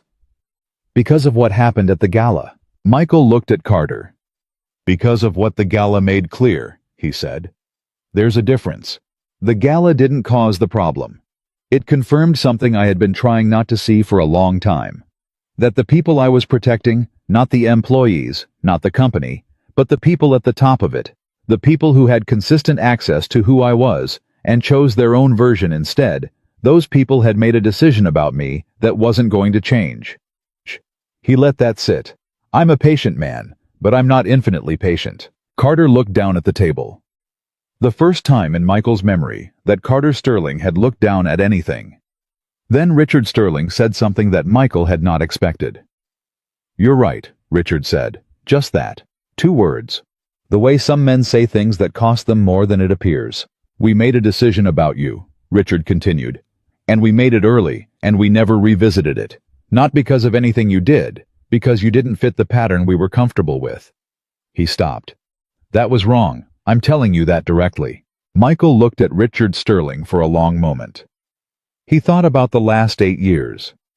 He thought about every family dinner, every dismissive introduction, every polite condescension and small contempt. He thought about the man who had sat in his corner chair in Greenwich and worried about a legacy he didn't know had already been saved. "I hear that," Michael said. "Not 'I forgive you.' Not 'it's all right.' Not any of the phrases that paper over something real with something easier. Just 'I hear you.'" And the weight of that, its simplicity and its precision, seemed to register with Richard Sterling in a way that a more elaborate response wouldn't have. "What do you need from us?" Richard asked. "From the company." Michael opened his legal pad to the 4 items. "I need 3 things," he said. "First, full transparency with your board about the nature of the Northbridge involvement. Not the version that protects optics. The real version. The board deserves to know what actually happened to their company 3 years ago, and they deserve to know who made the decision and why." Gerald Hooper was already taking notes. "Second, a restructuring review of the positions Northbridge is currently unwinding. Not to re-engage them as they were, that's not on the table, but to ensure the unwinding is managed in a way that protects the employees and operating divisions, not just the top-line numbers. I will make Diane Cho available to support that review in a consulting capacity. No fee." Carter looked up at that. "Third," Michael said. He looked at the pad, then he looked up. This was the one he'd written last, the one that had taken him the longest to put down on paper, not because he wasn't sure, but because he wanted to be certain he was saying it for the right reason. "I'd like the company to establish a formal employee stability fund, endowed at $50 million. Structured independently of Sterling Apex's operating finances, specifically designed to support employees at the company's mid and lower levels in the event of any future financial restructuring." He set the pen down. "I'll co-endow it. $25 million from Northbridge matched by Sterling Apex." Silence. Gerald Hooper stopped taking notes and looked up. Carter Sterling stared at the legal pad as if it had said something in a language he was still translating. Richard Sterling sat very still. "You're offering to put money back in," Carter said slowly. "I'm offering to protect the people who had nothing to do with any of this," Michael said. "That's different. That's—" Carter stopped. Tried again. "Why would you do that, after everything?" "Because those employees didn't spill champagne on my shoes," Michael said. It was said quietly, without any heat, and it landed in the room the way a flat stone lands on still water, the ripple moving outward in every direction, simultaneously reaching every person in that room at exactly the same moment, touching something different in each of them. Victoria made a small sound. Not quite a laugh, not quite a breath, something between. Carter looked away. Gerald Hooper put his pen down and looked at the ceiling for a second. Richard Sterling sat forward, his elbows on the table, his hands folded in front of him, the posture of a man who has just understood something significant and is reorganizing around it. "I'll need to take this to the board," Richard said. "Take it to the board," Michael said. "They'll have questions. I'll answer them. This isn't, you understand, this isn't how things like this usually go." "I know," Michael said. "But I didn't get here by doing things the way they usually go." Richard looked at him. And something happened in Richard Sterling's face. In that moment, something Michael would think about later would describe to exactly one person in his life, in exactly the terms he found for it. The look of a man who was for the first time in a very long time, genuinely uncertain about his own measurement of another person, and genuinely unsettled by how wrong it had been. Not defensive. Not trying to recover. Just reckoning with it. "No," Richard Sterling said. "I suppose you didn't." The meeting went on for another hour and 40 minutes. They covered the documentation. They covered the timeline. They covered the mechanics of the restructuring and the structure of the proposed employee fund, and 3 separate legal questions that the 2 attorneys had about jurisdictional issues. Gerald Hooper filled 8 pages of notes and appeared by the end to have recovered approximately 3 hours of the sleep he'd lost since Friday. When the formal business was done, Richard Sterling asked everyone except Michael and Victoria to step out. The room emptied. The attorneys went first, then Gerald, then Carter, who paused at the door long enough to look at Michael with an expression that contained for the first time in 8 years something other than condescension. He didn't say anything, but he looked, and Michael held it and nodded once, and Carter nodded once and walked out. The door closed. The room was quiet. Victoria and Michael sat at the long table with Richard Sterling, and for a moment nobody said anything because the 3 of them were inside.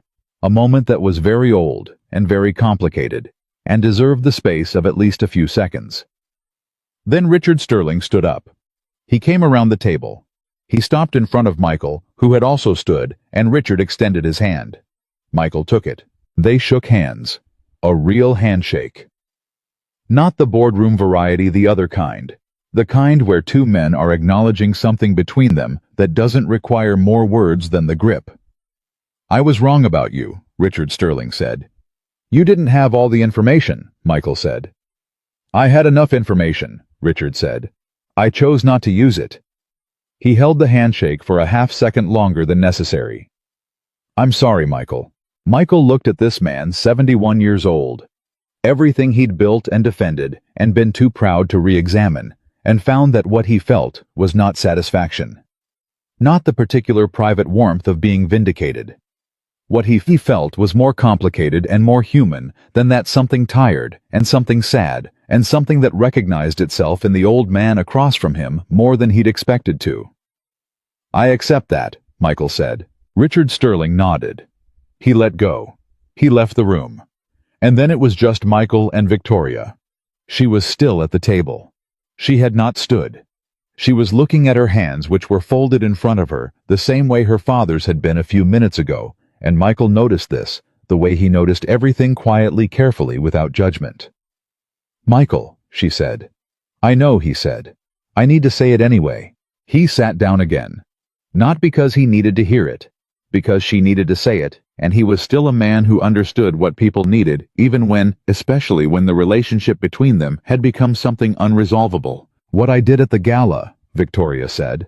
Her voice was completely steady in the way of someone who has practiced this, and knows that if the steadiness breaks, it won't come back. "What I said. It was there is no version of it that I can make sense. I had spent so long listening to my family tell me who you were that I stopped looking at who you actually were." She stopped. "That's not an excuse. It's an explanation. And I know those are not the same thing." "No," Michael said. "They're not." "I'm sorry," she said. He heard it. All of it, the real weight of it, not the social performance of an apology, but the actual reckoning. He heard it clearly, and he believed it, and he let it be what it was. "I know you are," he said. "Is there—" She stopped. Reorganized. "Is there anything left between us?" And here was the moment. The one that had been coming since Friday night. The one he'd been carrying since the car outside the Grand Meridian, since the hotel room, since the plane, since Lily's soccer game, since all the quiet and deliberate hours he'd spent making sure that when he got here, he knew what was true. He looked at Victoria Sterling. He looked at the woman he had loved genuinely, completely, in the way that is not performance and is not convenience, but is simply what happens when 2 particular people exist in proximity to each other at the right time. He looked at her, and he did not pretend that love had simply switched off because it had not, and he was a man who did not deal in untrue things even when they would be convenient. But he also looked at her and saw the shape of something that had been broken in a way that repair was possible, but would require both of them to become different people than the ones who had broken it, and he was no longer sure that was a journey they were equipped to make together. And he was more sure than he had ever been that the one thing Lily needed most in the world was to see her father value himself. "I don't know yet," he said honestly, "and I'm not going to pretend I do." Victoria looked at him. Something moved through her face. Not relief, not hope exactly, but the specific expression of someone who has been given the truth when they expected protection and finds the truth, however hard, to be the better gift. "Okay," she said. "That's honest." "It's the only way I know how to be," he said. She almost smiled. It didn't quite make it to a smile, but it got close. "I know," she said. "I always knew that about you. She stopped. "I know," he said. And that was enough. That was the whole of it. Two people who understood each other more clearly than they had in years, sitting in a conference room in Midtown Manhattan, acknowledging without softening the full complicated truth of where they'd arrived. He stood. He picked up his briefcase, his legal pad. He looked at the 4 items, the 3 he'd said, and the 4th, the one he hadn't said in the meeting, the one he'd written for himself and kept private. He looked at it once, then closed the pad. "I'll have Diane reach out to Gerald about the employee fund structure," he said. "Okay," Victoria said. He walked to the door, had his hand on the handle. "Michael." He turned. "The watch," she said. "The cracked one." She looked at him directly. "Don't fix it." He held her gaze for a moment. Then he nodded once and walked out. In the elevator alone, going down, he stood very straight and very still, and he felt the full weight of everything that had just happened settle through him, not away from him, not resolved into something clean and simple, but through him, the way things that matter always move through a person rather than past them. He felt it all, and he held it. The elevator reached the lobby. Michael Reynolds walked out through the marble lobby of the Sterling Apex building, past the receptionist who said, "Have a good afternoon, Mr. Reynolds," past the revolving door out onto Park Avenue, where the afternoon light was doing what afternoon light in New York in October does, and he stood on the sidewalk for exactly 1 moment. Then he took out his phone and texted Lily. "Heading to the airport. Bringing pizza. Your choice of toppings." Her response came in 11 seconds. "Pepperoni and pineapple." A divisive choice, he texted back. "I know," she responded. "I'm strategic about it." He put his phone in his pocket. He found a cab. He went home. The pizza arrived at 7:14.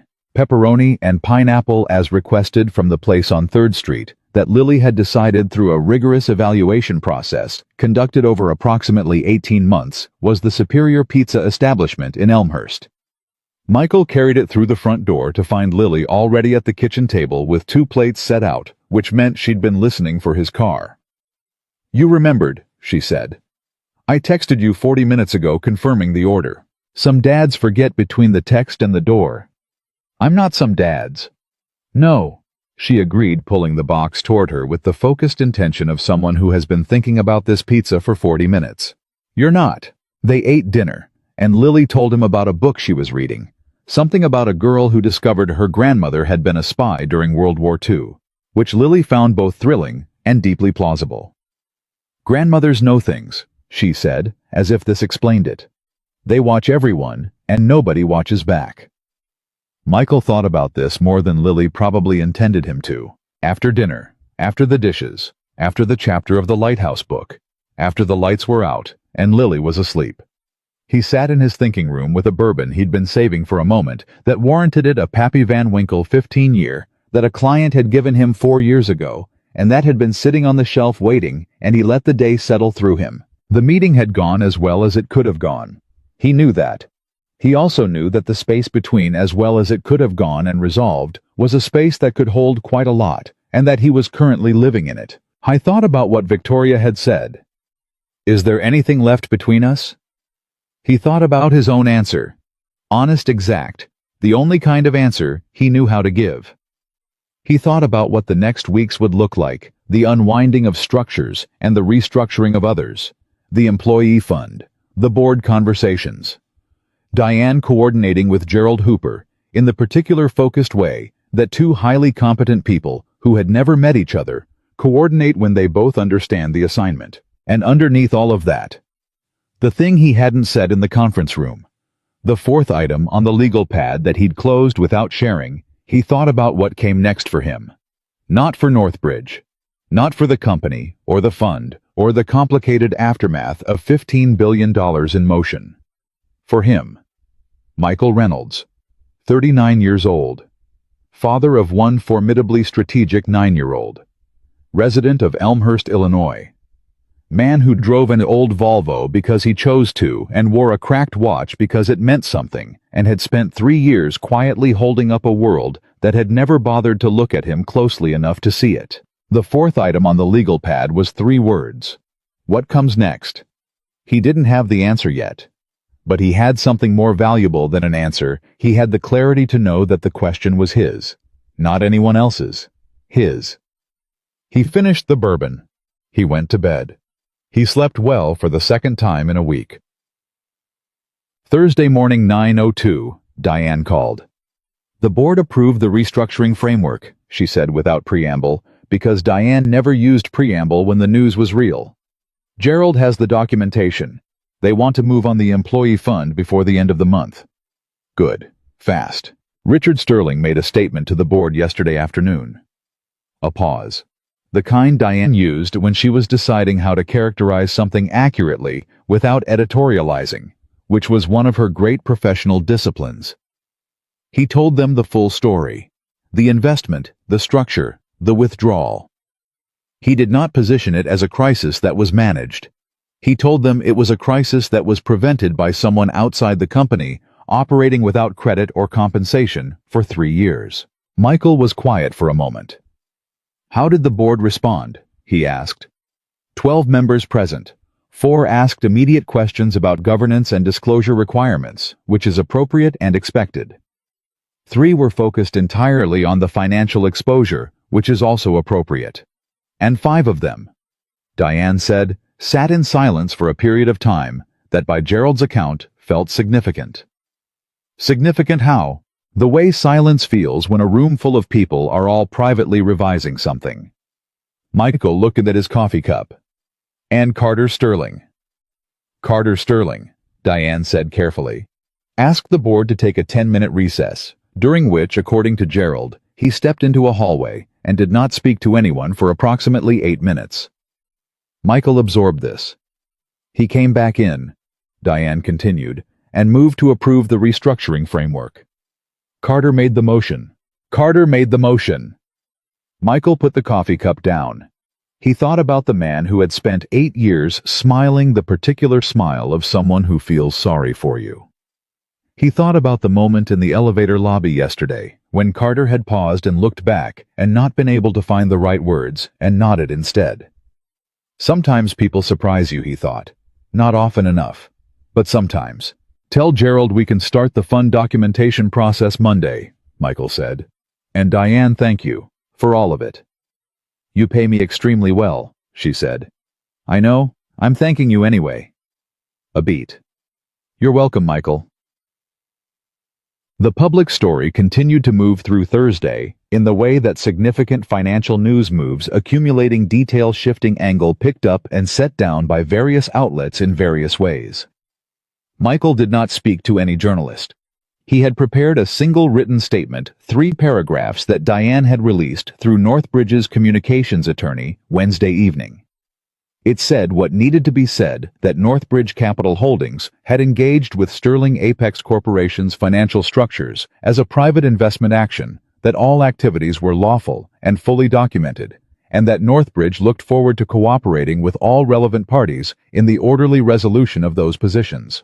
It said nothing about the gala, nothing about the champagne, nothing about 7 words spoken in a room full of people who were waiting to watch someone kneel.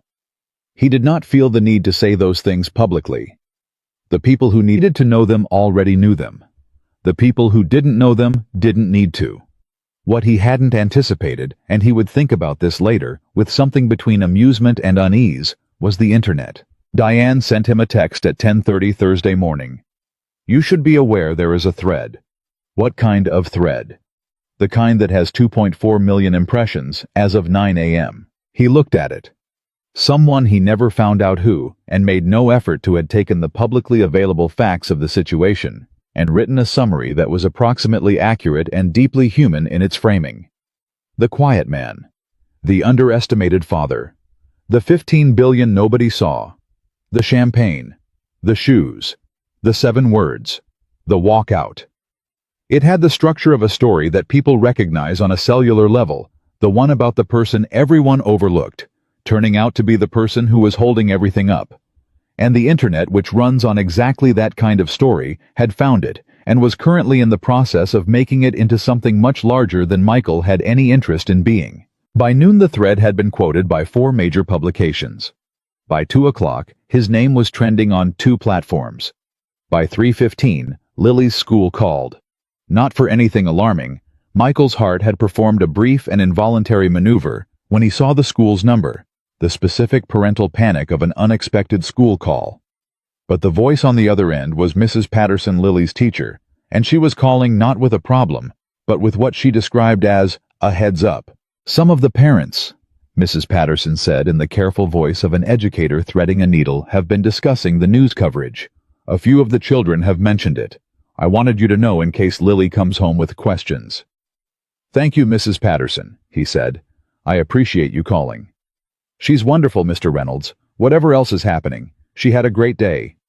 "Good, thank you." He put the phone down. He sat at his desk and thought for a moment. Then he went to pick Lily up from school himself, which he didn't always do. Usually the after-school routine involved Mrs. Abernathy's car and a stop for a snack, because today felt like a day to be at the door. She came out at 3:20, looking exactly as she always looked. Backpack on one shoulder, jacket half unzipped, moving at the specific speed of a child who is interested in getting somewhere but not quite willing to call it running.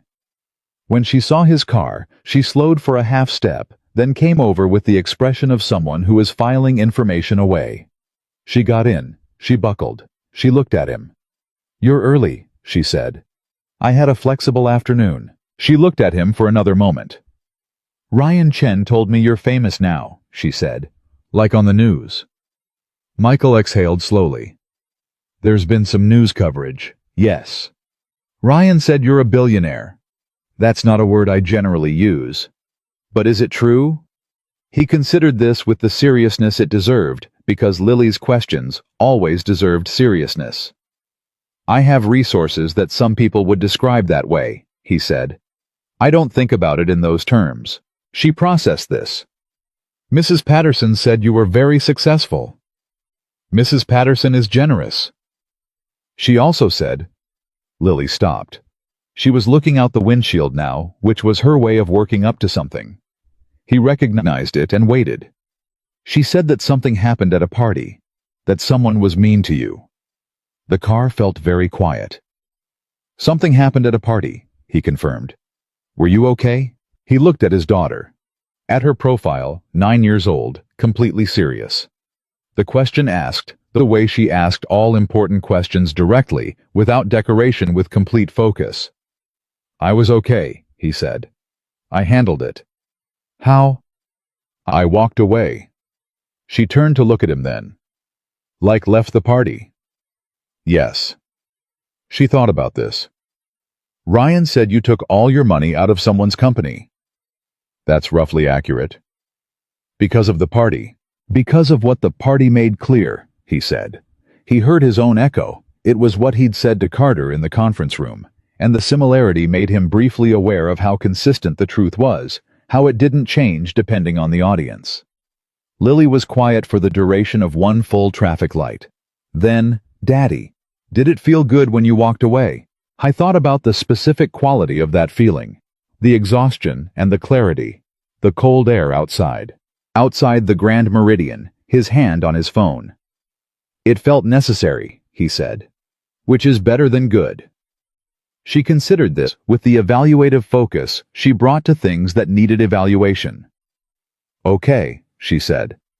"I think that makes sense." "Good." "Ryan also said you're going to be on a podcast." "Ryan is wrong about that. I told him you probably wouldn't," she said, satisfied. "You don't like talking about yourself." "No," Michael agreed. "I don't." "I think that's okay," she said. "The best people usually don't." He drove home. He was smiling, and he didn't try to stop it. Friday morning brought 2 things Michael had expected, and one he hadn't. The 2 he'd expected: a call from Henderson at First Atlantic, who had spent the week reviewing the Northbridge documentation with increasing levels of respectful disbelief, and who now wanted to discuss in Henderson's carefully diplomatic phrasing a longer-term relationship, which meant First Atlantic had finished understanding what Northbridge was and had decided it wanted to be in proximity to it. Michael told Henderson he'd have Diane schedule something for the following month. Henderson, who was accustomed to people being very available for First Atlantic, absorbed this with practiced grace. The second expected thing was a call from a journalist at the Wall Street Journal who had somehow obtained his direct number and who left a voicemail with the professional optimism of someone who knows the call will not be returned but believes in the attempt. The voicemail was left at 8:47 in the morning and contained 3 sentences, all of which were reasonable, none of which he had any intention of responding to. The thing he hadn't expected was Carter Sterling. Carter called at 10:15 on a Friday morning. No assistant, no buffer. Carter's own number, direct the same way Richard had called Monday. Michael stared at Carter Sterling's name on his screen for long enough that it almost went to voicemail, then picked up. "Carter," he said. "Michael." A pause. It was not the pause of a man who hadn't prepared Carter. Sterling was always prepared. It was the quality Michael had begrudgingly respected most about him. It was the pause of a man whose preparation had turned out to be insufficient for what he'd actually encountered when the moment arrived. "I won't take much of your time." "It's all right. Go ahead. I want to say something, and I want to say it plainly, which I recognize I should have done a long time ago." Another pause, shorter. A breath being taken and used. "I treated you as though you were something to be tolerated, for 8 years. I made assumptions based on things that weren't true, and I made them confidently, and I repeated them to people in my family, including Victoria, and I am aware that those conversations had an effect." He stopped. "I'm sorry for that." Michael listened. He waited to make sure Carter was finished. Then, "I appreciate that, Carter. I'm also..."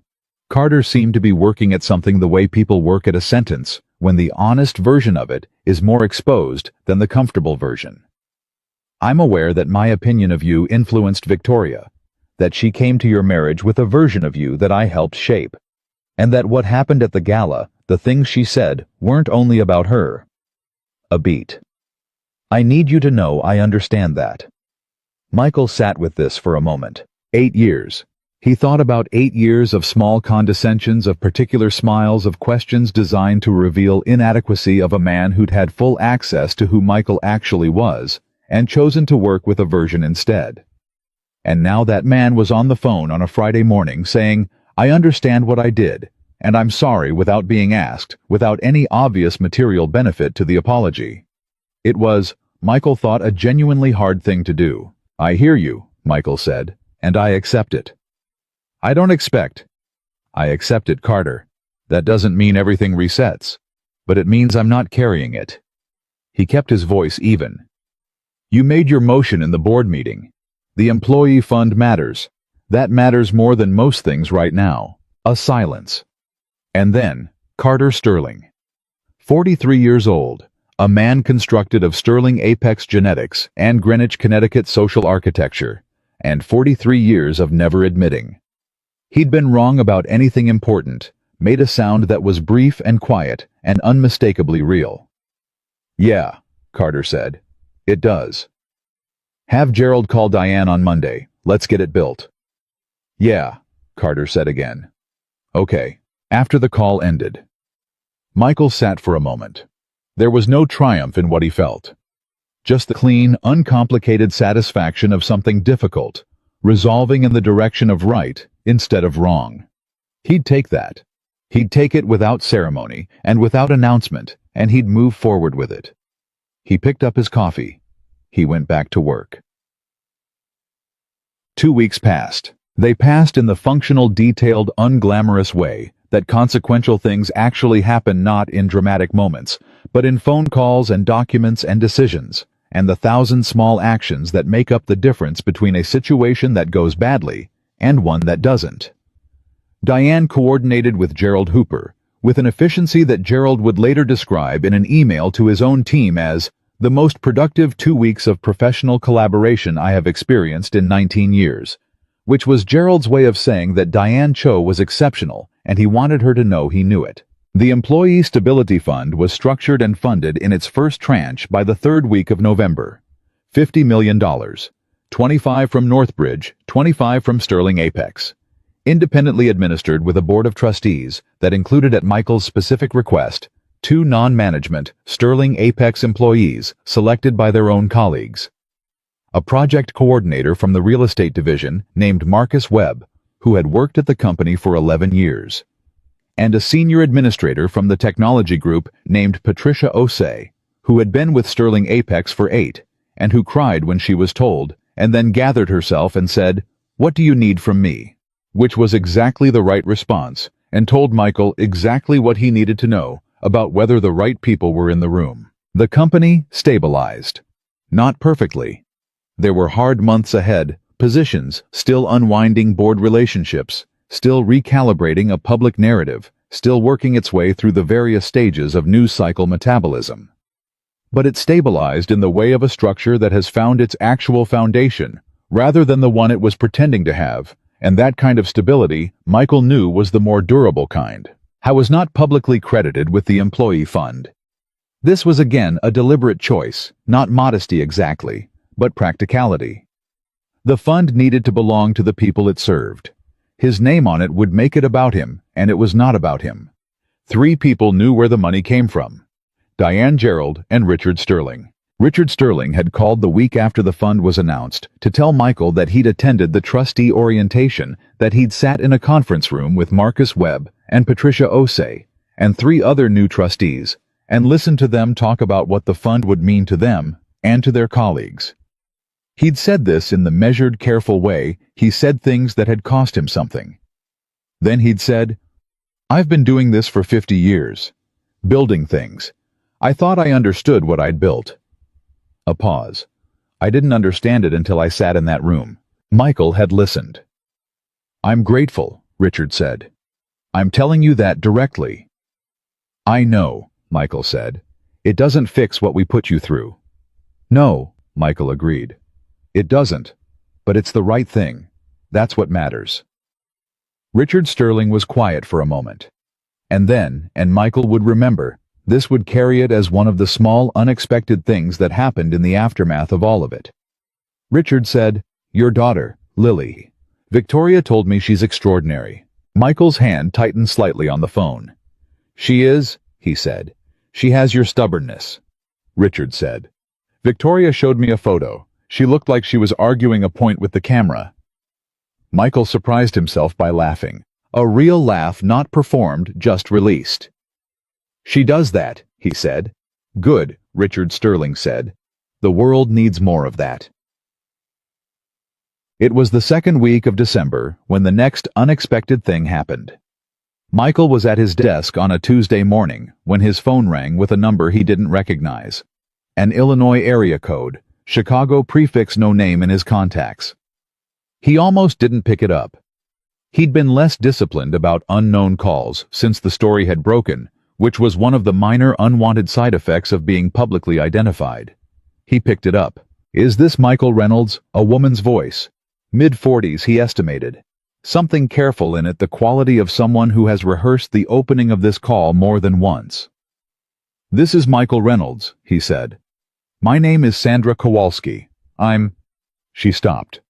Reorganized. "I got your name from a man named Marcus Webb. He works at Sterling Apex. He said you were involved in setting up the Employee Stability Fund." Michael was quiet for a moment. Marcus Webb had his personal number. He'd given it to Marcus at the trustee orientation because Marcus had asked a question about the fund's administration, so precise and well-constructed that Michael had decided immediately that Marcus Webb should be able to reach him directly. "I know Marcus," Michael said. "How can I help you?" "I was laid off," she said. 6 months ago. From a company I'd been there 9 years. Finance department mid-level. The company was restructured, and my position was eliminated, and I have 2 kids, and I've been—" She stopped again. He could hear her steadying herself, the breath that goes in before someone says the thing they called to say. "I've been trying to start something. On my own. I have a plan. I've been working on it for 4 months, building out the model." But I can't get anyone to look at it because I don't have connections. I don't know the right people. And Marcus said you helped people in situations like mine. He said if anyone would look at something on its actual merit, it was you. Michael sat back in his chair. He thought about Marcus Webb saying that. He thought about what it meant that Marcus Webb, who had known him for exactly 3 weeks, had said it with enough confidence to give out a personal phone number. "Tell me about the model," Michael said. A silence. As if she hadn't expected to get this far. "You want to hear it now." "You called a stranger on a Tuesday morning," Michael said. "You've rehearsed this. Go ahead." She went ahead. It took 11 minutes. She was clear, specific, organized. The finance background was evident in how she'd structured her thinking. The model was a logistics optimization platform aimed at small and mid-sized distributors, the kind of companies that couldn't afford enterprise-level supply chain software but were being eaten alive by inefficiencies that enterprise companies solved routinely. Her user acquisition thinking was realistic rather than optimistic, which was rare. Her financial projections had conservative, moderate, and aggressive cases all separately modeled, which was rarer. When she finished, the line was quiet for a moment. "How much have you built?" he asked. "I have a working prototype. Built it myself evenings and weekends. It's not beautiful, but it works." "Can you send it to me?" Another silence. Longer. "Yes," she said. "Yes, I can send it. Send it to Diane Cho at Northbridge Capital. Her contact information is on our website." He paused. "Sandra, the model is sound. The unit economics need work in the middle scenario. You're being optimistic about churn in months 4 through 8, but the core thesis is correct and you've done the thinking. That matters." Her voice when she spoke again had shifted. Not dramatically, she was not a dramatic person, he could tell, but shifted in the way of someone who has been carrying something alone for a long time and has just been told they don't have to carry it alone anymore. "Thank you," she said. "I thank you. Send the prototype. We'll take it from there." He hung up. He looked at his desk. He looked at the window. "I thought about 14 weeks 3 years ago." He thought about what it felt like to see something worth saving and make the decision to save it, not because someone asked you to, and not because you'd get something from it, but because the capacity to help and the opportunity to help were both present, and to do nothing with that combination was a waste he couldn't justify to himself. He called Diane. "I'm sending you contact information for a woman named Sandra Kowalski," he said. "She's going to send us a logistics platform prototype. Pull the financials and let me know what you think by Thursday." "What's the quality?" Diane asked. "Above average thinking needs some execution support. Founder is serious." He paused. "She has 2 kids and 9 years of finance experience, and she built this in the evenings." Diane was quiet for exactly 1 beat. "I'll review it by Wednesday," she said. "Thursday's fine." "Wednesday," Diane said firmly. The way she said things when she'd already made up her mind. He smiled. "Wednesday, then." That evening, Michael did something he hadn't done in a while. He went through the box. It was a box he kept on the top shelf of the closet in his thinking room, behind a row of financial reference books, and one dog-eared copy of a novel about a man crossing the American West alone, which he'd read 4 times and considered the finest account of what it feels like to be completely certain you're doing the right thing while being completely uncertain about everything else. The box contained things from Claire. Not everything. There were albums and folders and the specific artifacts of a shared life, distributed throughout the house in ways that were present without being confrontational. The box contained the particular things: a letter she'd written him from a work trip 6 months before she got sick, which he'd read so many times the fold lines had gone soft. A photograph from their first winter together. Chicago, the 2 of them in coats that were not warm enough for the weather, laughing at something neither of them could remember later. Lily's first hospital bracelet, which Claire had saved. A card Claire had given him on Lily's first birthday, which said in her handwriting, the particular slant of it, the way she pressed harder on the vowels, "She has your patience and your stubbornness. She will be magnificent. So will you." He sat with the box for a long time. He thought about Claire.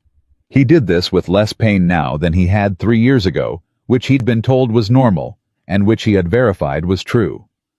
The missing was still there. It didn't go away. He'd been told that too, and verified that also, but it had changed shape. It had become something he carried rather than something that carried him. He thought about what Claire would have said about the last 2 weeks. I thought she would have laughed first. Not cruelly, Claire didn't have cruelty in her, but the real laugh, the one that came when something was both absurd and precisely right at the same time. $15 billion, and the thing that finally made you do something was champagne on your shoes. She would have found that genuinely funny, and then she would have said something that would have been in 3 or 4 words, the exact right thing. Claire had always had that. The economy of rightness. He tried to hear it. What she would have said. And what he heard, what his memory of her produced in the specific register of her voice, that he could still, if he was quiet enough and honest enough, access, was this. You were waiting for permission. You never needed it. He sat with that. He put the letter back in the box. He put the photograph back. He held Lily's hospital bracelet for a moment. It weighed almost nothing. A small plastic ring. And he marveled, not for the first time, at how the things that contained the most weight were usually the things that weighed the least in your hand. He put it back. He closed the box. He put it back on the shelf behind the financial references and the novel about the American West. He stood up, rolled his shoulders, looked at the time, 9:47. He walked down the hall to Lily's room and stood in the doorway. She was asleep, one arm thrown over the edge of the bed in the way she slept when she was deeply under the posture of a person who trusts completely in the stability of the world beneath her. He watched her for a moment. Claire was right, he thought. She always was. Lily Reynolds would be magnificent, and Michael Reynolds, man with a cracked watch and an old Volvo, and 12 extraordinary people in an office above a bookstore, man who had quietly held up a world that couldn't see him. Man who had finally, at the age of 39, stopped waiting for anyone to tell him his own worth would be fine. More than fine. He turned off the hall light. He went back to his desk. He opened his laptop.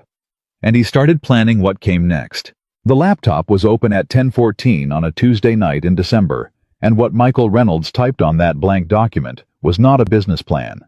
It was not a fund structure or a financial model or a term sheet. It was a single question written in the middle of an otherwise empty page, the way he'd always worked when he was trying to locate the center of something. What did I build this for? He looked at it for a long time. Then he started writing the answer. Not for anyone else. Not for a board or a filing or a press release. For himself, in the specific private language of a man who had spent his entire adult life keeping the most important things in the most internal places. He wrote for 40 minutes without stopping. The way you write when you've been carrying something unspoken long enough that when it finally comes out, it comes fast. And when he stopped and read what he'd written, he understood something that he hadn't fully understood before. Not a new thing, but a thing that had been forming slowly, the way a photograph develops, and had finally come into focus. He had built Northbridge because he was good at it. That was the beginning, the simplest true thing. I was genuinely, specifically, unusually good at seeing the structure of things. The places where money moved, the fault lines in financial architecture, the spaces where something solid could be inserted to prevent a collapse. He had always had that. It was not something he'd cultivated or performed. It was just how his mind worked, the way some people hear music in intervals, and some people see numbers as colors. Michael Reynolds saw structure. But that wasn't why he'd saved Sterling Apex. He'd saved Sterling Apex because of the people in it who had nothing to do with Richard Sterling's arrogance, or Victoria's pressure, or Carter's condescension. Because of the project managers, and the administrators, and the facilities staff, and the analysts who came to work every day in a building that was quietly on fire and didn't know it, who had mortgages and kids and plans that depended on their paychecks, who had done nothing wrong, and would have paid the full price of other people's bad decisions if he'd walked away. He'd saved it because he could, and because it was right, and because Claire had raised him. No, that wasn't accurate. Claire hadn't raised him. Claire had recognized him, which was different. Claire had recognized a man who believed that having the capacity to help and choosing not to use it was its own kind of damage. That choosing not to see suffering you could prevent was a choice, not a neutral fact. And Michael Reynolds was not a man who made that choice. He read what he'd written on the screen. Then he typed 4 more words at the bottom of the page. Now build it bigger. He closed the laptop. He went to bed. And in the morning, he called Diane before she could call him. I want to formalize it, he said. It was 7:20. Diane picked up on the first ring, which meant she was already at her desk, which he had expected. Define formalize, she said. What we do with Sandra Kowalski. I want a structure for it. Not charity. Not philanthropy in the traditional sense. A fund. Venture stage. Specifically for founders who are single parents, or who were laid off in restructuring events, or both. People who have the thinking, but not the access. He paused. People who would have gotten a meeting if they'd had the right last name. Silence on Diane's end. Not the silence of someone unprepared. Diane was never unprepared, but the silence of someone taking an idea and immediately running it against reality to see where it holds and where it doesn't. It was one of the most valuable things she did, and she did it in real time, and Michael had learned to let the silence run. What's the fund size you're thinking? She said. Start at $200 million, Northbridge seeded. We open co-investment in the second year once we have 3 proof-of-concept portfolio companies established. Check sizes. $250,000 to $500,000 at the seed stage. $1 to $2 million at the Series A equivalent. We're not trying to own these companies. We're trying to get them past the valley of death that kills every founder who doesn't have a safety net. Investment thesis criteria. Viable business model, capital-efficient unit economics founder with demonstrable domain expertise. A pause. And at least one of the following single-parent primary caregiver or employment disruption within the last 18 months. Diane was quiet for 3 seconds. That's not a standard VC fund. No, Michael said. It's not. The return profile is going to look different. The return profile is going to look like what happens when you invest in people other investors miss. I think that's actually a reasonable thesis. Another silence. Shorter. I think so too, she said. I just wanted to make sure you'd thought it through. I thought it through last night. In that case, Diane said, and he could hear something in her voice that was not quite excitement. Diane did not do excitement on principle in business contexts, but was adjacent to it. The professional equivalent of a person leaning forward. I'll have a framework document to you by end of week. Good. One more thing. Tell me. The fund needs a name. I want it named after Claire. A pause. Genuine this time.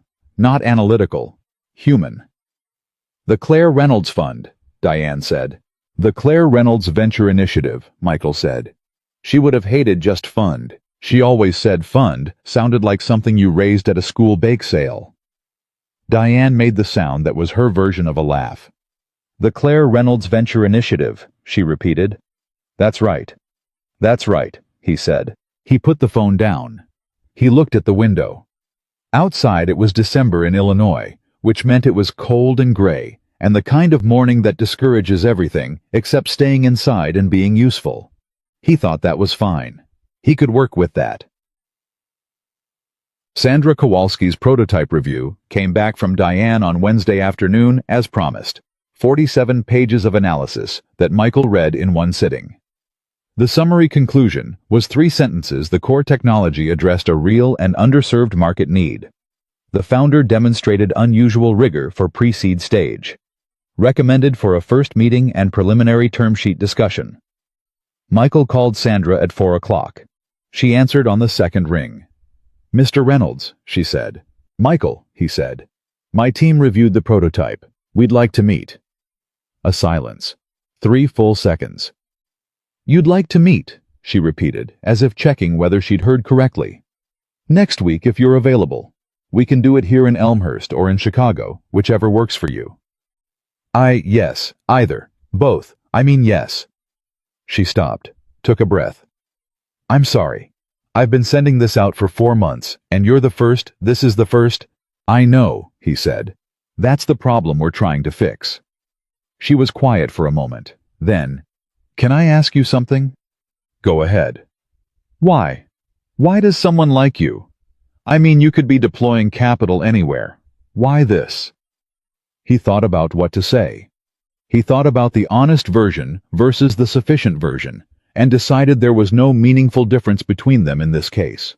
Because 4 months ago you were a finance professional with 9 years of experience and a sound idea, he said. And the only thing standing between you and a conversation was not knowing the right people. That's a structural problem, not a talent problem. And structural problems are the ones I know how to work on.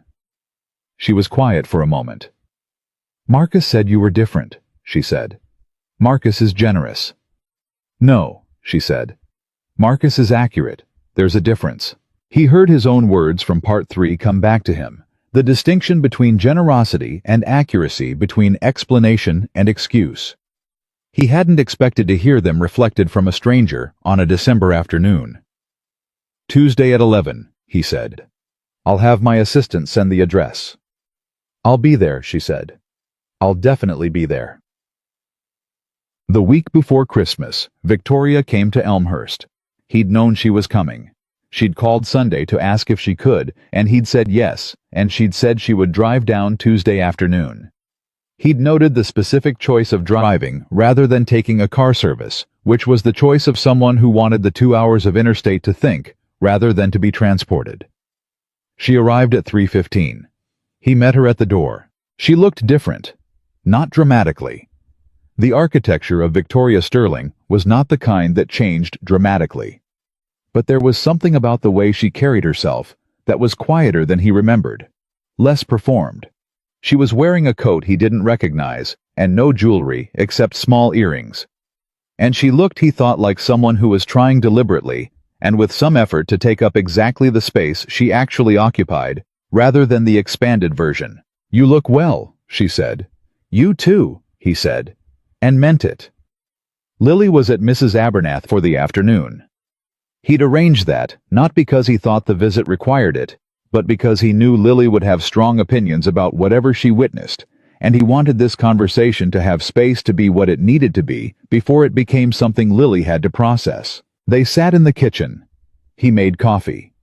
The particular ritual of it, the grinding, the measuring, the specific domestic competence of a man who had made coffee in this kitchen every morning for 6 years seemed to require no comment from either of them, and they let it be what it was. She accepted her cup.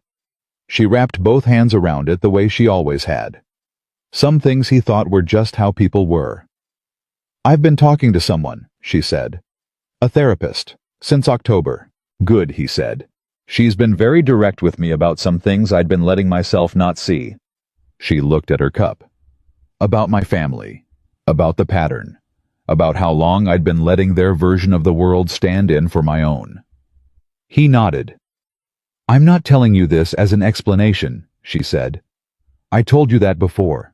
I know the difference. I'm telling you because I want you to know I'm working on it. Not for you, for myself. But I want you to know. I'm glad, he said. And this was true. She looked up at him then. Are you happy, Michael? The question surprised him, not in its content, but in its directness. Victoria Sterling asking whether another person was happy was the Victoria he had loved before the weight of everything had accumulated, the one who cared actually and specifically cared about the people she was talking to. Getting there, he said honestly.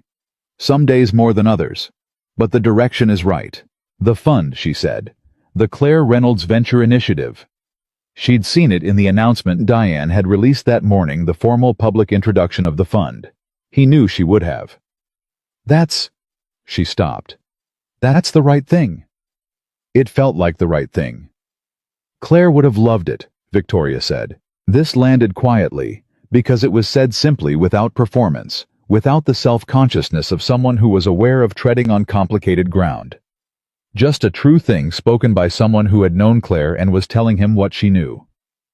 She would have offered 17 suggestions for improving it, Michael said. Specific, correct suggestions. And then she would have told me to stop overthinking and just do it. Victoria smiled. A real one. It was a good smile, always had been. That sounds right, she said. They talked for 2 hours. Not about the company, not about the fund, not about any of the structural aftermath of everything that had happened. They talked the way people who have shared a significant portion of their lives talk when they are past the crisis and into the reckoning, honestly, without agenda, with the specific freedom that comes when neither person has anything left to protect. She asked about Lily. He told her about the soccer goal, about the eraser-throwing Tyler, about the strategic approach to pepperoni and pineapple, about the book they were reading together. Victoria laughed in the real way at the right moments and asked real questions about the answers, and he thought, this is who she was when I met her. This is the person who sat across from me at that foundation dinner and asked a sharp question about bond markets and made me want to talk to her again. Something had been covered over, and now it was less covered. He didn't know what that meant for them going forward. He still didn't know. He'd told her that in October, and it remained true in December, and he'd made his peace with not knowing, which was itself a kind of progress. I should get back before the traffic, she said around 5:30. He walked her to her car. She stopped at the door, turned.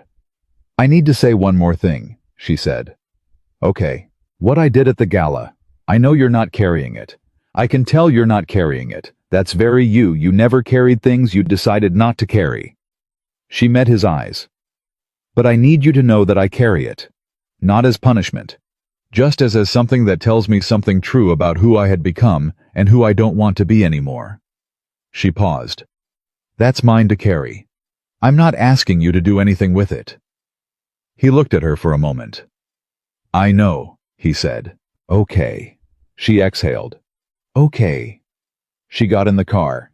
He stood back. She looked at him once more through the window, and he raised one hand, and she nodded and drove. He stood on the sidewalk for a moment after the car turned the corner. The December air was sharp and clean. Down the block, Mrs. Abernathy's porch light was on, which meant Lily was there, and the evening was about to resume. I thought about everything that had happened since October. He thought about the Grand Meridian Ballroom, and a cab on Park Avenue, and a phone call at 10:40 at night. He thought about Diane Cho awake at midnight drafting notices. He thought about Richard Sterling in his study at 3 in the morning, and Victoria in her car not calling, and Gerald Hooper running on 4 hours of sleep, and Carter Sterling in a hallway saying nothing for 8 minutes. He thought about Lily at the airport. You look tired. Did something bad happen? Something hard happened, he'd said. But I'm okay. And he had been. And he was. He went to get his daughter. Christmas that year was exactly what Michael Reynolds had always believed Christmas should be, which was to say small, deliberate, and entirely about Lily. She got the complete box set of the Spy Grandmother series she'd been reading, which prompted a reaction that involved her standing in the middle of the living room, holding all 4 volumes, and making a sound that could only be described as victory. She got new cleats for soccer. She'd been running the old ones into the ground since September. She got a telescope secondhand, but excellent quality, because she'd mentioned in September that she wanted to understand stars better, and Michael had noted this and done research, and found a model that was genuinely good for someone starting out, rather than the decorative kind that didn't actually show you anything. She stood at the window with the telescope at 10 o'clock on Christmas night, not yet able to find anything specific, but learning the mechanism of it, the way she learned things directly, and by doing without being discouraged by the gap between what she could do immediately and what she was trying to do. I can see the moon, she said. What does it look like? Big, close, cratery. She adjusted something. I can see the crater's daddy. Good telescope, he said. Good dad, she said, still looking through the eyepiece, the way she said these things casually as facts without ceremony, which made them land harder than ceremony ever could. He sat with that for a moment. Then, bed at 11. 11:15. 11:05. Deal, she said with the satisfaction of a negotiator who has achieved her actual target by opening slightly beyond it. The new year came, January, then February. The Claire Reynolds Venture Initiative held its first investment committee meeting on January 15th, with Diane presiding and 3 outside advisors. Michael had recruited a former operations executive, a supply chain specialist, and a woman who had built and exited 2 companies in the direct-to-consumer space, who had said when Michael explained the fund's thesis, "You're going to be overwhelmed with deal flow. Everyone overlooks these founders. Everyone." She'd been right. By the end of January, they had received 114 applications. By February 1st, they had reviewed 67. By the third week of February, they had made their first 3 investment decisions. Sandra Kowalski was the first. Her meeting in Elmhurst had gone for 3 hours. She'd arrived at 11 with a printed copy of her financial model, which Michael appreciated, and she'd walked him through it with the specific directness of someone who has been waiting a long time to be allowed to show their work and is not going to waste the opportunity. He'd asked 14 questions. She'd answered 13 immediately and said, "I don't know yet," on the 14th, which was the right answer, which she delivered without apology, which told him what he needed to know about how she handled uncertainty. He'd called Diane from his car after Sandra left. "Write the term sheet," he said. "Done," Diane said. She'd apparently been waiting for the call. Sandra's company, a logistics platform. She'd named Clearline, which Michael thought was exactly right. Right, clear, functional, direct, nothing unnecessary, received its first check in January. By March, 3 pilot customers. By April, the first revenue. By May, Sandra Kowalski had hired 2 employees, one of whom was a software engineer who'd also been laid off in a corporate restructuring and who had been sending applications into the void for 7 months. Michael got an email from Sandra in May. Short. 5 sentences. The last one was, "My kids asked me what I do for work now, and I said, I run my own company, and my daughter looked at me like I'd said I was an astronaut. Thank you for making that possible." He read it twice. He forwarded it to Diane with no message. Diane responded in 4 minutes with, "This is why." He sent back, "Yes." In March, something happened that Michael had not predicted and could not have planned for, which was the other category of things that mattered. The ones you didn't engineer, but recognized when they arrived. Marcus Webb called him. Marcus called on a Thursday afternoon in March, and Michael picked up immediately, because Marcus Webb was on his very short list of people whose calls went through without question, and Marcus knew it, and Marcus didn't abuse the privilege. "I hope this isn't overstepping," Marcus said. "Go ahead, Marcus. There's someone I want you to meet." Marcus's voice had something in it not quite urgency, more like the particular energy of someone who has been sitting on an idea long enough that they've decided it's time to bring it out. "Her name is Delilah Okafor. She's been with us for 6 years. Senior Project Coordinator. She's been quietly running an after-hours financial literacy program for employees in the lower salary bands, entirely self-organized, self-funded using her own time. 43 people enrolled this quarter." Michael was quiet for a moment. Self-funded how? Her own money. She's been buying the materials herself, workbooks, software subscriptions, couple $1,000s a year out of pocket. A pause. "She doesn't know I'm calling you. She would probably be embarrassed if she knew. That's not why I'm calling." "Why are you calling?" "Because," Marcus said, "she's been doing the right thing for 6 years with no resources and no recognition. And I think you're the kind of person who understands what that looks like and what it deserves." The line was quiet for a moment. Michael thought about a box on a closet shelf, about a cracked watch crystal, about 14 weeks and $15 billion, and the particular company of people who did things because they were right without waiting for permission or recognition or reward. "Set up a meeting," Michael said. "All 3 of us, wherever she's comfortable." "She's not going to know what to do with you," Marcus said. "She doesn't need to know what to do with me," Michael said. "She needs resources and someone willing to listen. I can do both." Marcus laughed a real full laugh, the kind you don't plan. "Yeah," he said. "That's what I figured." He met Delilah Okafor on a Tuesday in late March in a conference room at Sterling Apex that Marcus had reserved. She was 38 years old, quiet-spoken in the way of someone who'd learned that being quiet was not the same as having nothing to say. And she walked into the conference room with a folder that had 43 names in it and 6 years of curriculum notes and receipts for $2,417 in materials she'd bought with her own money. She set the folder on the table. She looked at Michael. "Marcus said you help people," she said. I try to, he said. I don't need help for myself, she said immediately, and the speed of it told him this had been important to her to say. My program needs support. The people in it need support.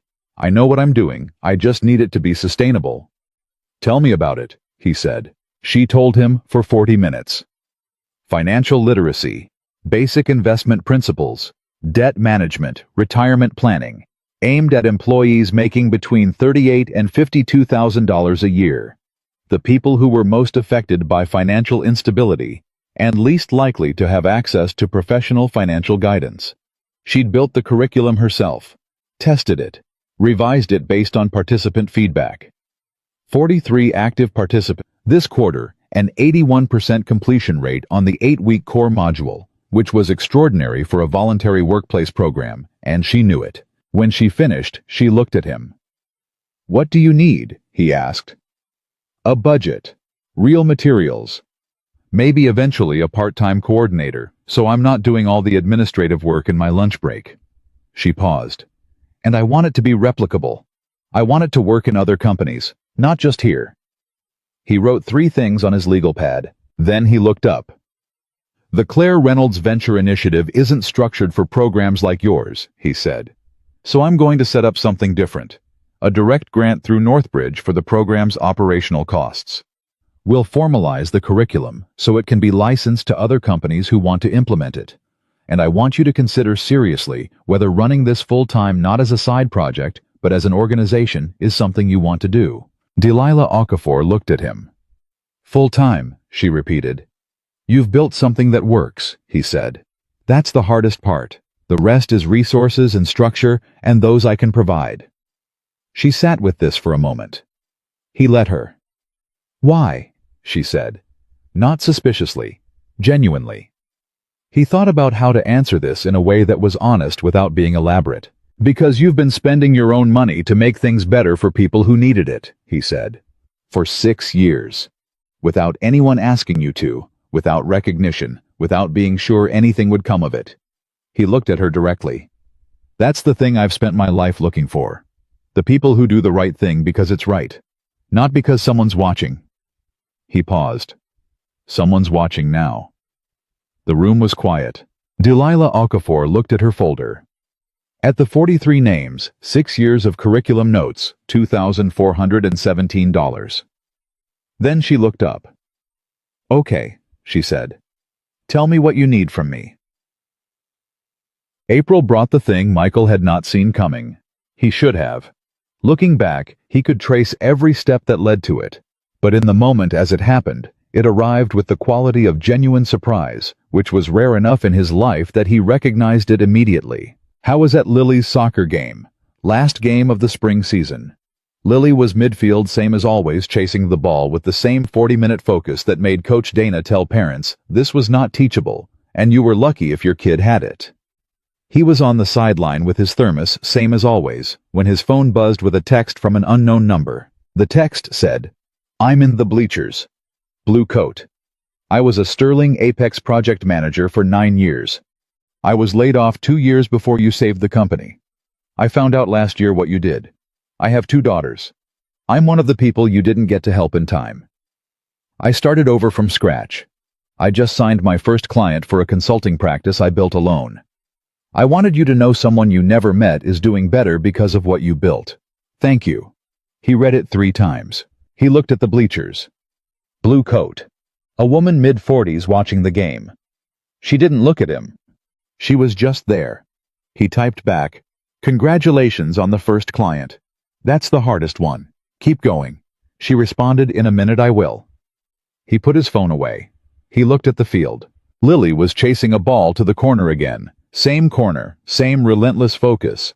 And she turned the way she'd been turning all season, better every time, and found the right angle, and the ball moved. And this time, the shot was on target, and the goalkeeper dove, and didn't quite get there, and the net moved.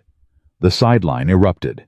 Lily turned with both arms up, not looking for him specifically, just in the general direction of the people who were supposed to be proud of her.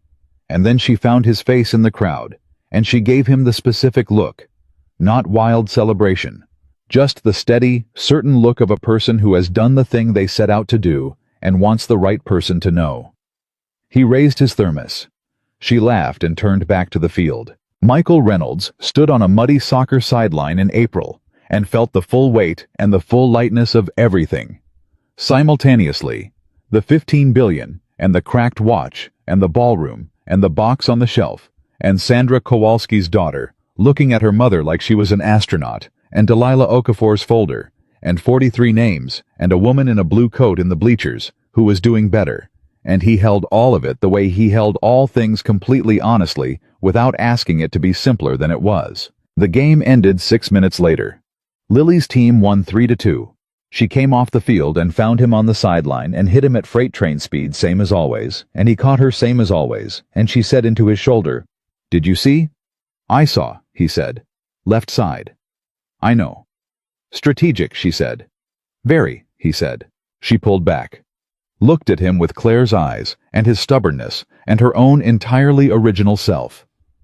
"You're happy," she said. Not a question, an observation, the kind she made when she was certain. He thought about whether to qualify it. He decided not to. "Yes," he said. She nodded once, satisfied the way she nodded when the world had confirmed something she already knew. "Good," she said. "You should be." And she ran back to her teammates at the speed of someone who has everything she needs and knows it, leaving her father standing on a soccer field in April, with mud on his shoes and a cracked watch on his wrist, and the absolute unqualified hard-won knowledge of his own worth. Nobody had given him that knowledge. Nobody could have. He had earned it. The only way it can be earned, by knowing who he was when nobody was watching, by choosing right. When choosing wrong would have been easier, by walking away from a room full of powerful people and understanding in the silence of a car. At 11 o'clock at night, that a man's value is not determined by the people who fail to see it. It is determined by what he does with what he has, by who he protects, by what he builds, and by whether at the end of a long day, the person who matters most looks at him and says,